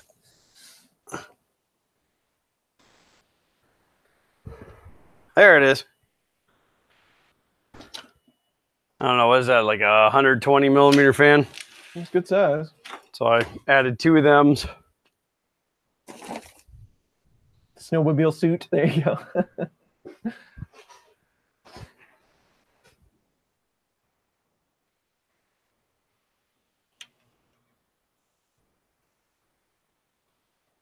I don't know. It may just not be enough. Does anybody know how fast those fans should be spinning? Now I have a temperature reading in here it's AUX TIN1, and then there's a 2 and a 3. Well, in fact, there's a 0, a 1, a 2, and a 3, and 1 is reading in at 127 degrees. That does not seem good. That does not seem good. That must be CPU.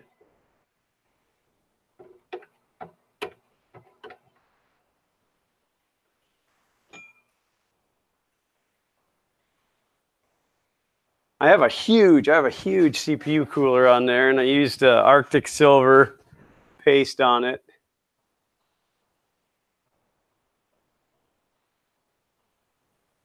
Where's Slug Prince when I need him? I printed him a slug. Nice. That was a pretty quick print. You did that just while we were streaming? Yeah, it took a little over an hour, I think. It's pretty good. Yeah, not bad. I really like these things. I don't know why. Matt Burrow 6 wants to know if you know anything about Flash and the MMU2 bootloader.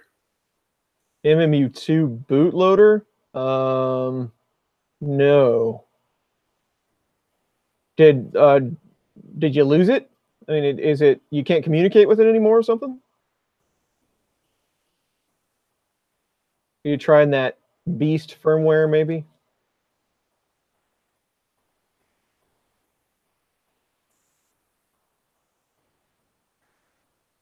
Yeah, my GPU fans claiming 685 RPM. There's 2 of them in there, but I only have a reading for 1. Everybody's saying that it should be running in the thousands.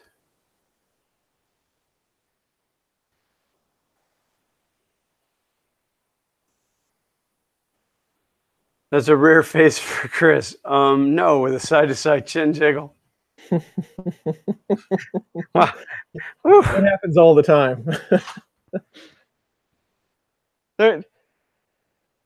I don't claim to be, and I've said this a couple of times, I'm sure. I don't claim to be the smartest person ever, but there are so many people out there in the community that just blow me away. I'm like, what? I don't even know what you're talking about right now. I mean, it gets so complicated.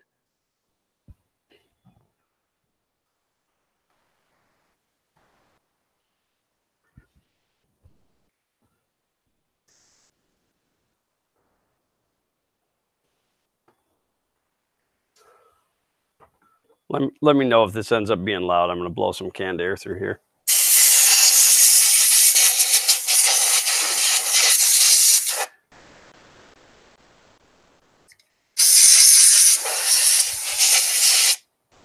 You have a MMU2 clone? I'm confused now.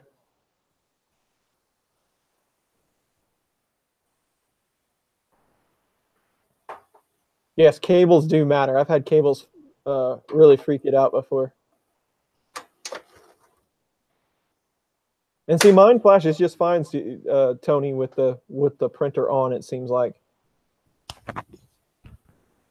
no dust came out of it. Oh, you have an MMU2 clone from China. Interesting. That was fast. Well, no, I guess they had those out for a while, didn't they? But it doesn't take China long to copy stuff. Yeah. I'm guessing you can use the standard Rambo plug-in for that. I don't know. Because there's a bootloader tool. I mean, I know where the Rambo bootloader is. I mean, we could try that. But yeah, I'm not sure what they use. I don't even know what kind of output you get if you tried to cable up to one of those boards.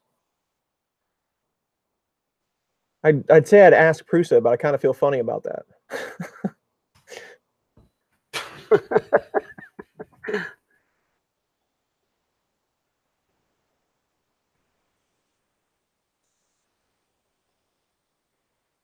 Yeah, it does not seem to be coming down below that 60 mark.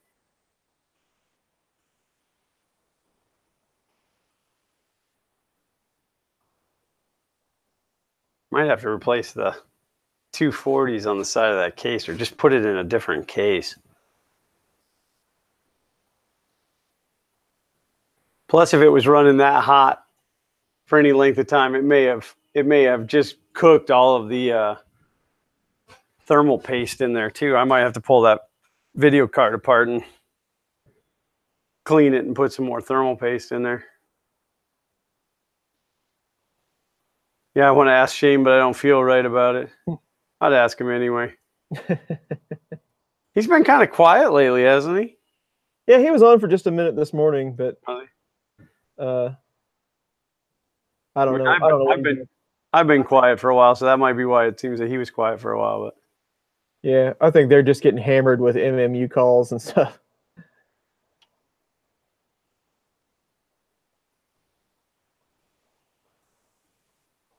Immerse mineral oil. There you go.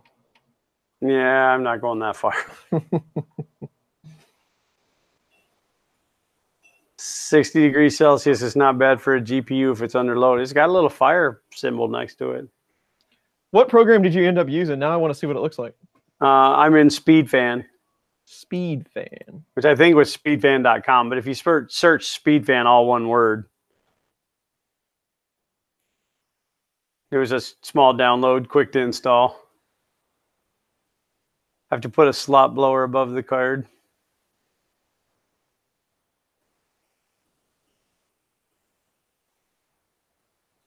Oh, my Christmas light show is kicked on. I can hear them. I can hear the music. Sweet. What the?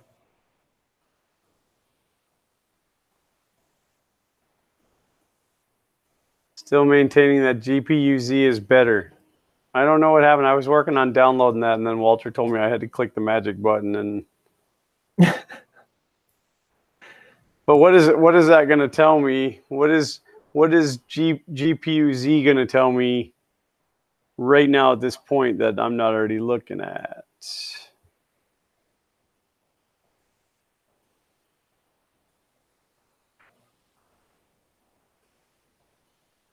I hate the way that they make these sites look so spammy and scammy. You know, it's like, just give me a straight download. Don't.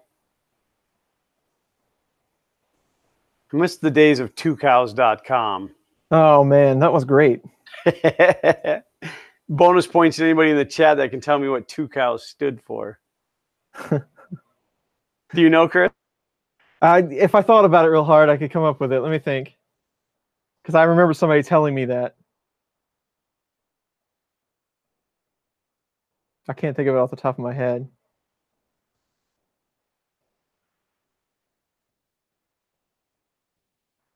So what screen are you looking at as far as temperature? Just the reading screen?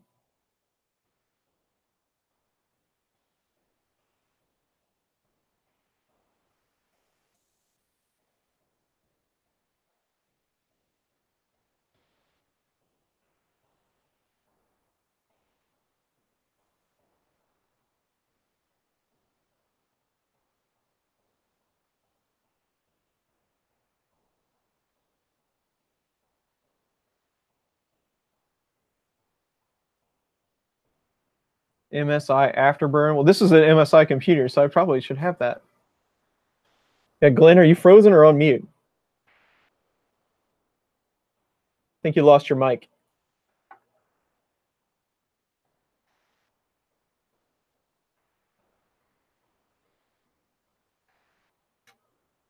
Maybe the computer finally did him in.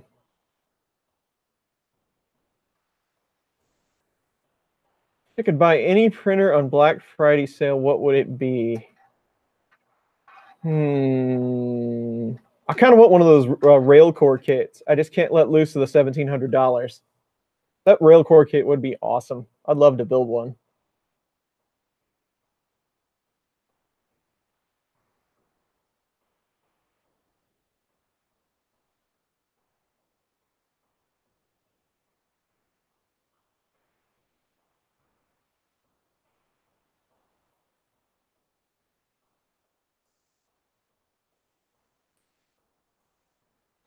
Yeah, I don't know, Tony. What screen? I don't even know what screen he was looking at.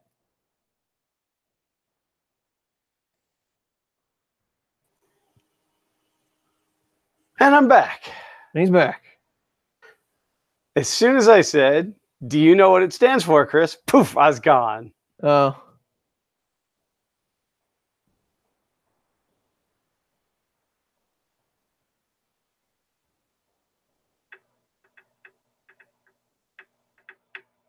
No, I was asking you what screen you were looking at to see all that info.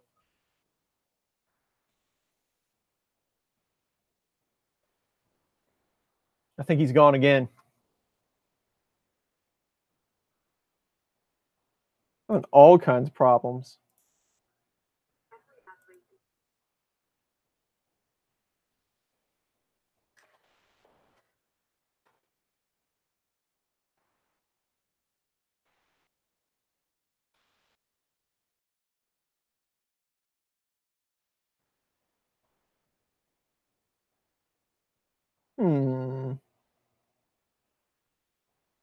Nice.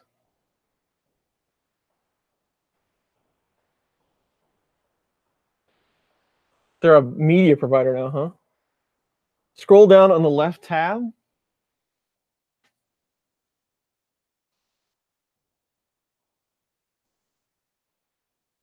In the readings tab, you mean? Oh, wait.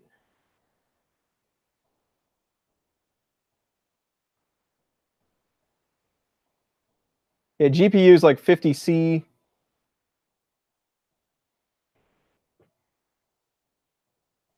TD1P, 128C.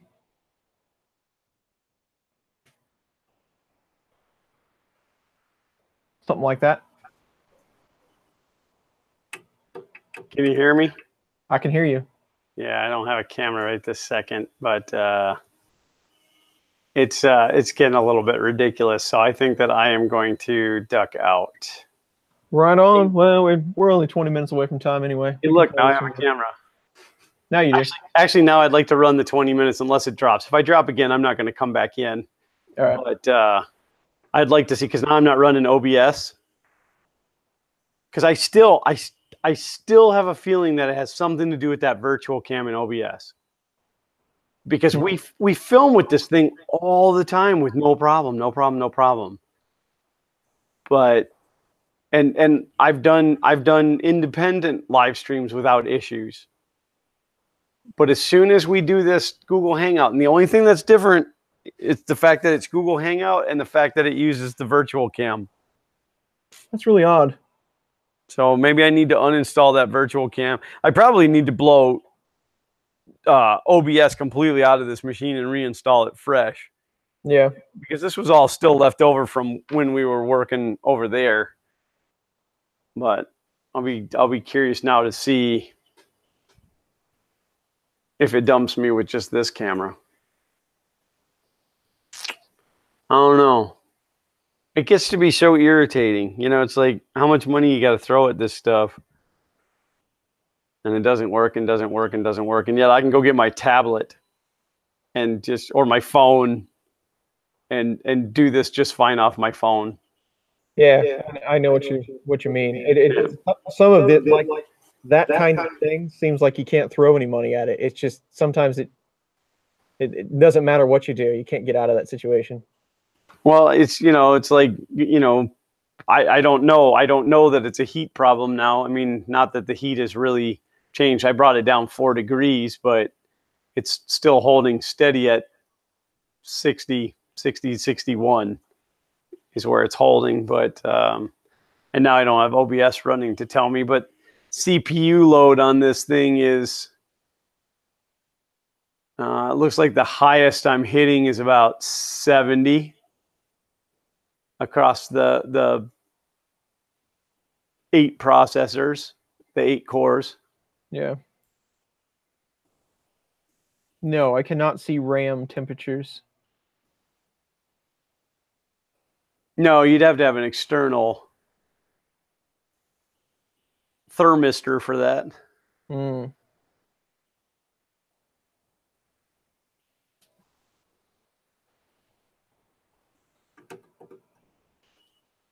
But what's funny is like my fans, okay, so my processor fan is running just a hair under 1,000.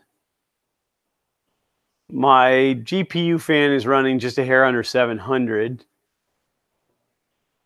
My system fan, which is probably that one I just plugged in, is running at 1600 RPM, and then the one on the back of the case is running at 9. Of course, I don't know the condition of those fans. You know, they were salvaged out of Dells and HPs and stuff that had spent their whole life in service. Right. A FLIR camera for your Android. What's that? They say you need a FLIR camera for your Android. Yeah. I don't know. It's just, but again, it works fine in every other bit of filming that we do. Like if we're filming a Xander's thing Thursday, it has never ever shut off in the middle of it. So. Yeah, that's really weird. That OBS virtual cam is kind of sketchy. It does some weird things anyway.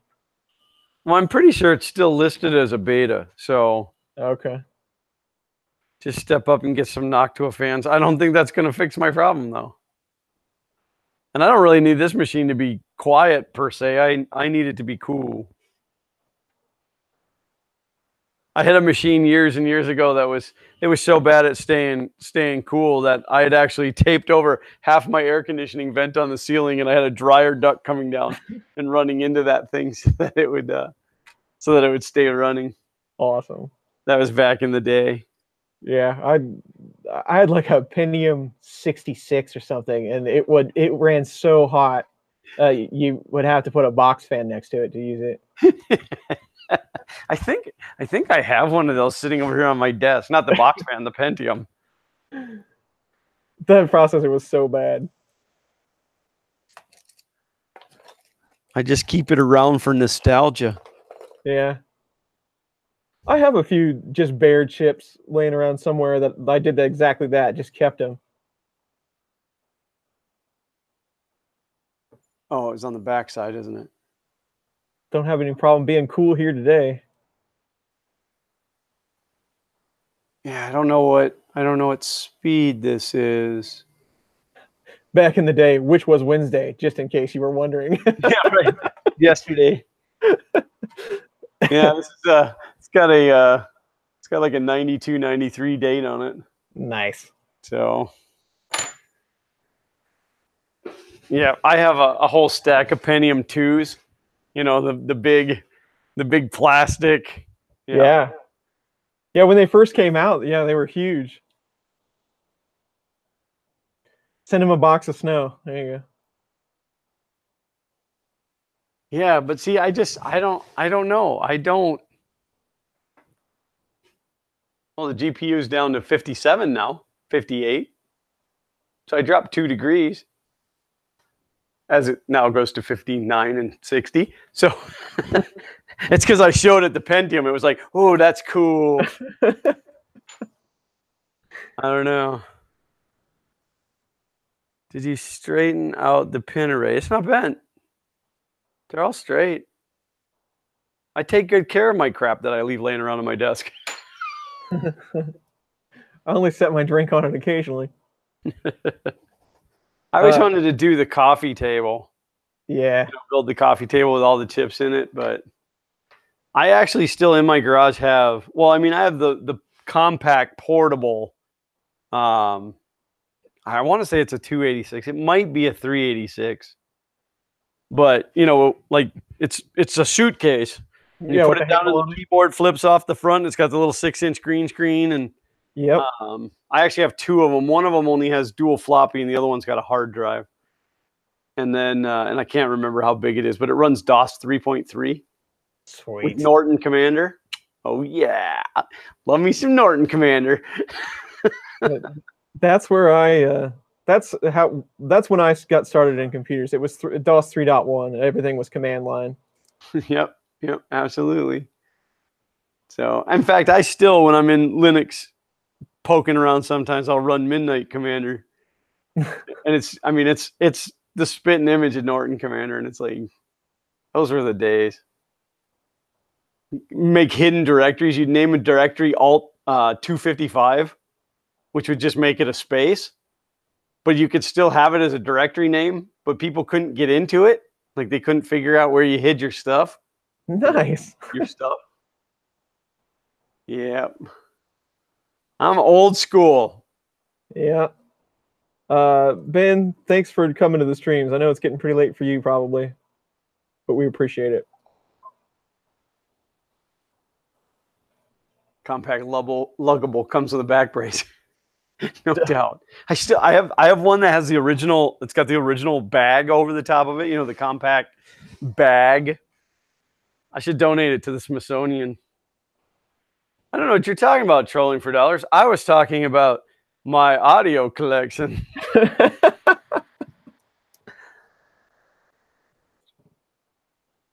I guess that was a little before MP3s. Yeah, I have a couple of sheets, a couple of price sheets in my file cabinet in the garage that I got to bring in and scan in so I can share with everybody back from when memory was like $55 a megabyte. Yeah.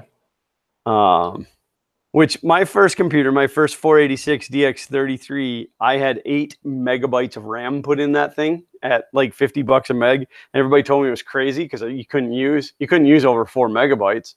Yeah. And I had 8 put in it. And then I spent the next year figuring out how to load everything high, including command com.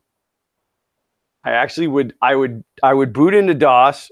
I would load a secondary command com high and then unload the original command com.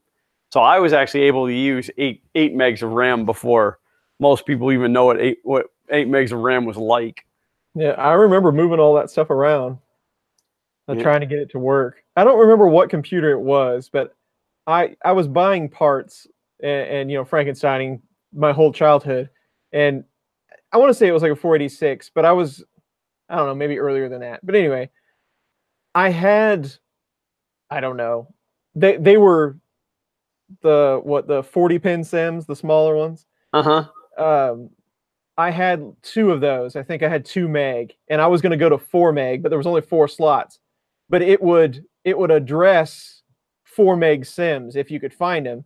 And I went in and I got 4 1 meg SIMs, plugged them in.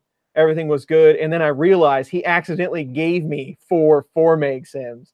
Nice. And I thought I was the coolest thing going. I was so excited. And that's how big I was. You could get that card that you snapped into the slot so that you could put 4 SIMs in one SIM slot, and then you'd have to buy the really tall one, the shorter one, the shorter one, the shorter one. Yep, I remember that. Oh, that was so long ago. Yeah, I'm kind of sorry that I didn't keep my original PC just for nostalgia. I did keep my $500 CD-ROM drive, which I'll dig out and show everybody sometime. It was a Mitsumi.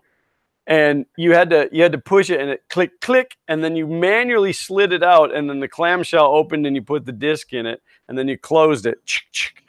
And I only had 1 disc. I only had 1 CD-ROM, which was a shareware CD that the guy sold for $90 because of how much it cost to make CDs back then. So everything on the disc was free, but to buy the disc full of software was $90. Now, I knew the guy that was making them, so he gave it to me for free. So I never took it out of the drive. Like, it was just always in there because I never had anything else to switch with it. And then they came out with that, what was it, the 6-foot 10-pack or the 10-foot 6-pack or whatever, where it was like, it was all these different, and Doom was one of the games that came in that pack. And so I had CDs. So caddy loading CD-ROMs. I had a couple of those through the years. Bryce said, we all remember dot matrix, but did anyone here see the Commodore printer that took 4 tiny color ink pens printed on paper rolls about 4 inches wide? I didn't. I did have a Commodore. I had a Commodore 128, but the printer I had for it was an Oki Data that took it was color. You could put a black cartridge in or a color cartridge in, but it was the kind where once the head went across it, you could roll it back and read what was printed. Yeah. So like it was only a one-time use. Yeah. God, that just brings back memories. Printers have always been the worst. They're still, paper printers are still the worst thing I've ever worked on. Oh yeah. And I've worked on them from the desktops all the way to high-speed laser impacts. They're all awful. The Oki Data the 320 and the 321 was probably the greatest printer ever made. I mean, those things were they were bulletproof. I worked on one for I don't even know if I'm allowed to say this. It was Martin Marietta. And they were printing a report. They had a helicopter crash, and they had to print a 17,000-page inventory report for this related to this helicopter crash. And they couldn't, it had to be continuous. They could not break. It was that green and white wide paper, and they couldn't break the paper. And some gears and a belt went out in the printer, and we went to work on it. And the casing on that printer, I don't even remember what kind it was, but it was steel and it was heavy. I had to have 2 guys hold that cover up while I got in there because the paper was still going through the cover. They had to hold the cover up while I got in there and replace what had to be replaced, screw the cover back on so that they could continue the report. No way, man. That's awful. It was a great career. It was a great career being in the IT field, right up until the colleges came out and said, oh, the world needs IT people. And then they trained a bunch of people, and every company could hire 2 people for what they were paying me. Yep. And then the jobs got crappy. You don't have to say if you want to. What do you do for a living now? I'm a construction estimator. Oh, okay. I'm a construction estimator / IT manager, but that's only because I'm the IT know-it guy working for a small company. So, but yeah, I work from home here, and what we do is I get the project, I get the prints for the project, and I do a quantitative takeoff. I come up with a value, we make a proposal, send it out, and I move on to the next job. Oh, cool. So it's pretty cool. I've been doing that now 3 years, beginning of this month. So, which is like the longest I've ever stayed with a job. So, yeah, I've had a lot of different jobs. Most of the time, those were multiple part-time jobs at the same time. But I've been with my current company for 12 years. Wow, I couldn't imagine being with one job for that long. Yeah, they just can't get rid of me. Rob, if you're watching, I plan to be with you for 12 years. No, I love the company that I work for. I love the owners of the company. It's definitely a very family-driven, people-driven company. So it's pretty awesome. They've been Rob, my boss, has been saying every year that we're going to take the week from Christmas to New Year's off because it's dead in the construction industry. It is dead. Nothing happens in that week because everybody's out of fiscal money and everybody's in holiday mode. You're not going to sign any new contracts. There's just nothing going on. And so every year he says we're going to, and then, we're always working a job. So he's like, oh, we can't, the office staff's got to be there, in case the guys in the field need something. And then we get to that week, and while he's twiddling his thumbs for a week, he's like, that's it. Next year, we're taking this week off. So this year I filmed him saying it. And so at this point, we're taking that week off. So nice. How old am I? Wow, that is a really rude question. No, I'll be 46 on Christmas. So Christmas. I am a Christmas baby. Nice. Yeah. We always celebrated Christmas up until noon, and then from noon on, it was my birthday. And then, I don't know at what point, 16, 18, I just stopped celebrating my birthday. Yeah. After 21, there's not much use. Well, even then, because I'm not a drinker, so I didn't even look forward to 21. 16 was it for me. Well, 25 for the insurance discount. My old man always used to say, 25 is the best one. Insurance is cheaper. Is that still true to this day? I have no clue. It was for me.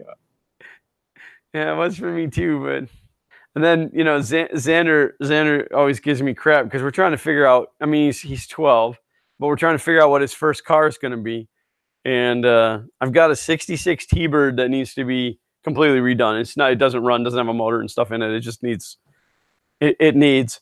And I'm like, we could fix that up for you. That'd be kind of cool, or and then I thought, well, maybe I'll just get him like a Honda Civic, I'll be that dad instead. But, I'm a car guy, and I want to get his car and build his first car with him. And Uncle Ron said AARP's in the next milestone. But I have a 76 Corvette Stingray. And he's like, well, I'll take that. I'm like, dude, if you think you could afford the insurance, I'd let you have it. I can't imagine what they would charge a 16-year-old to drive a 76 Corvette. You'd probably have a really hard time finding somebody to carry them. Probably. So that or my 92. I've got a 92 Eagle Talon turbocharged all-wheel drive. It's a 12-second quarter-mile car. Or at least it was in its day. It's been sitting for a while now, but that's funny you say that. I had for 11 years. I had a 96 Mitsubishi Eclipse. Okay, I had a 97. That's the second gen. Yeah, so I spent who knows how much money when I was younger rebuilding that, and I could run a 12.2 or something like that. Yeah. Those were fun cars, man. Oh, absolutely. Well, you know, Club DSM, I ran Orlando Club DSM for years and years and years. You know, I joined as a member, and then I became the guy who ran the forum, and then that just kind of eventually made me be the guy, which is weird for me because, you know, with social anxiety disorder. But no, that was a great bunch of guys too. So, but yeah, I've got so much money in that stupid car sitting out there. That's the only reason it's still sitting out there. Yeah, I'd like to have another one someday, but I just don't. I just get so sick of working on them. Well, they're getting hard to find something that's solid. They're so hacked up and yeah, you know, pieced out and stuff. Now, mine being the 92, that was the 92 was the year that had both the good motor and the good rear end. Yeah, it was the 6-bolt 4-bolt combination, and I've actually got two of them. One belongs to a friend of mine, but one was right in the early start of the VIN, and the other one's at the end of the VIN. But to have two of them on this, you know, in the same property is so rare. Yeah, no, I switched out from a 7 to a 6 in my car. So I had a 6 bottom end with a 96 top end. Oh yeah, you did a lot of work on that thing then. Ridiculous amounts. I mean, I had Crowler rods and Ross pistons, and I mean the whole deal. Yeah. Absolutely. Yeah, my lower end was actually built for somebody else, and the guy, I don't know, he flaked out on the deal. And so the guy working at the machine shop's like, I'll give you a good deal on this bottom end. It's got Eagle rods and stuff in it, but it's a 9-to-1 compression. Yep. And you know, everybody's like, oh, you're turbocharged, you can't run 9-to-1 compression. Well, let me tell you what, that thing spools up like now. Mm-hmm. I don't have turbo lag. Yep, I remember that. I mean, it kind of kills my top end. I could get more top end out of it with lower compression, but no, that thing spools like right now.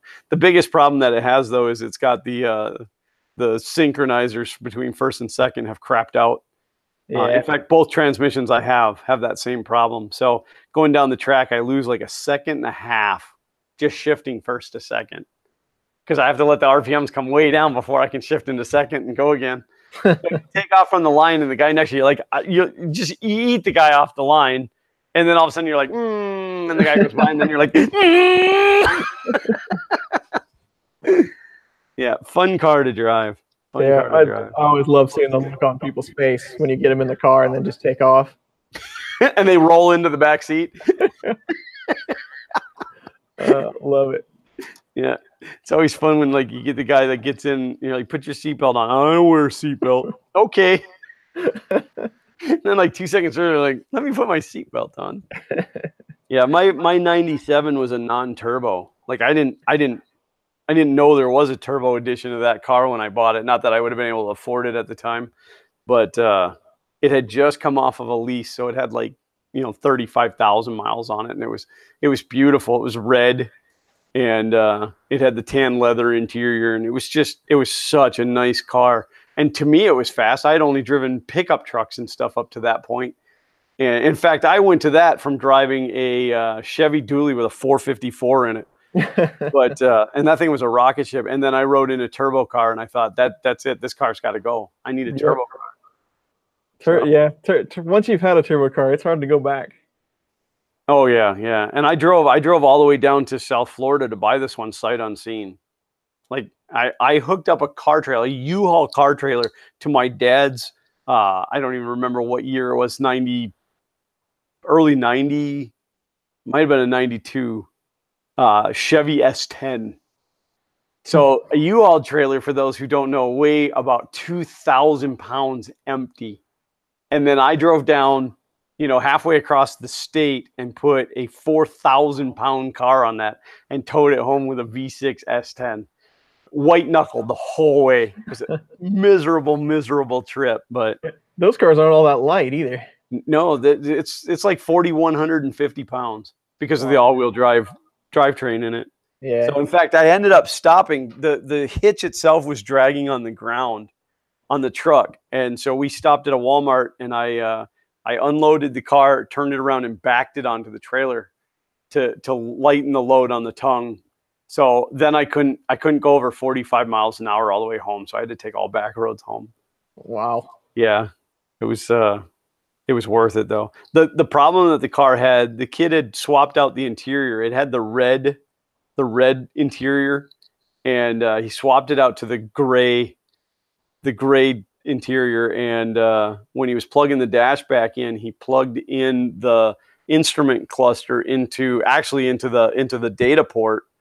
And every time you'd start the car, within a few seconds, the temperature would peg. So he thought it was overheating, and he couldn't fix the overheating issue.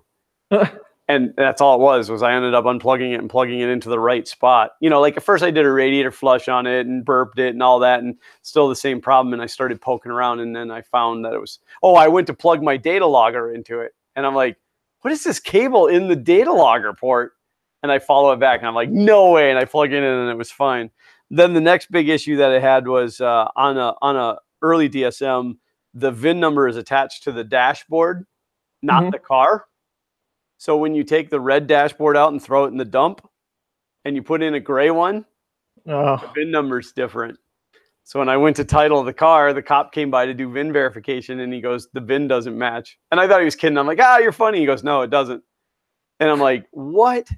And so I called the kid, and he's like, no, that dash is long gone. So I had to trailer the car down to Orlando and go to the main DMV place so that they could find the hidden VIN, which they never did. They could never locate the hidden VIN. It's in the frame rail. It's hidden. It's in the frame rail on the driver's side in the front. There's a slit, and you have to put a mirror in there to be able to see it, and they couldn't see it. But every panel on that car has a VIN number on it. Every panel. And so finally they just said, fine, we'll assign you a new VIN. And they gave me a new VIN number for it after having to take it down there like 3 times. Oh, that's miserable. But all right, man, it's 5:03 here. Ready to call it 6:03 here. And I can hear my Christmas lights just playing away. So I got to go sit in the front yard and entertain the watchers. Awesome. It's so much fun. When you go out there and there's like 5 cars parked across the street watching. That's cool. Yeah. So, well, all right, guys. Yeah, I had a good time. And apparently my problem is virtual cam under OBS because we just ran 25 minutes with no problem. So I'm thinking it's the virtual, and not to not saying that you guys with your suggestions. I mean, it was awesome. I got to realize that I didn't have enough fans in my machine, so that was still good. So. Yeah. So I'm Glenn. Normally here's a Xander. The FK1 is over there, and we are Fun King 3D. And we are found at Fun King 3D just about everywhere. The main place, of course, being YouTube and the Twitters.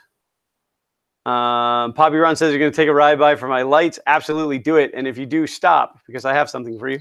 It's a part for your printer. Yeah, tune in to Xander's Thing Thursday every Thursday. We got another good one coming up this week. Not as great as me bashing him in the face last week with a pillow. So for those of you who missed that, definitely go watch that, because that was it was so satisfying for me. And it was not intentional. Like we did two pre-takes, and I just kind of threw the pillow at him. And then we got up to do it, and I hit the record button. I was so excited, and I was holding the pillow like this, and I just let him have it. So, but it was fun. So, but yeah, you guys definitely check that out, and and all that stuff. And I don't really know what's coming up at this point. I know that I got to kick back into the FK1. There's a lot of tweaking and tuning that it needs. I cannot print articulating models on it at this point. So I definitely have to get that dialed in. So that's me. All right, excellent. Yep. Thank you for everyone that joined the Fun in the Country Basement stream today. If you're not subscribed to Glenn or Walter, their links are in the description below. You can now follow me on Twitter, Chris Riley 3D, if you would like. I am finally on it, so that's good. And thanks to everybody that joined the morning stream today too, as well. Hanging out with me for a full day, that's a chore, but I do appreciate it. And I'm glad that I finally starting to get a little more free time that I can come to some of this stuff. Well, we're definitely excited to have you back. Yeah, it should be good for hopefully for a little while. So it definitely the frequency should increase. So, all right, guys, that's it for me. We'll cut the stream here. More than likely, we'll see you sometime next week. Have a good one. Bye, everybody. Love you.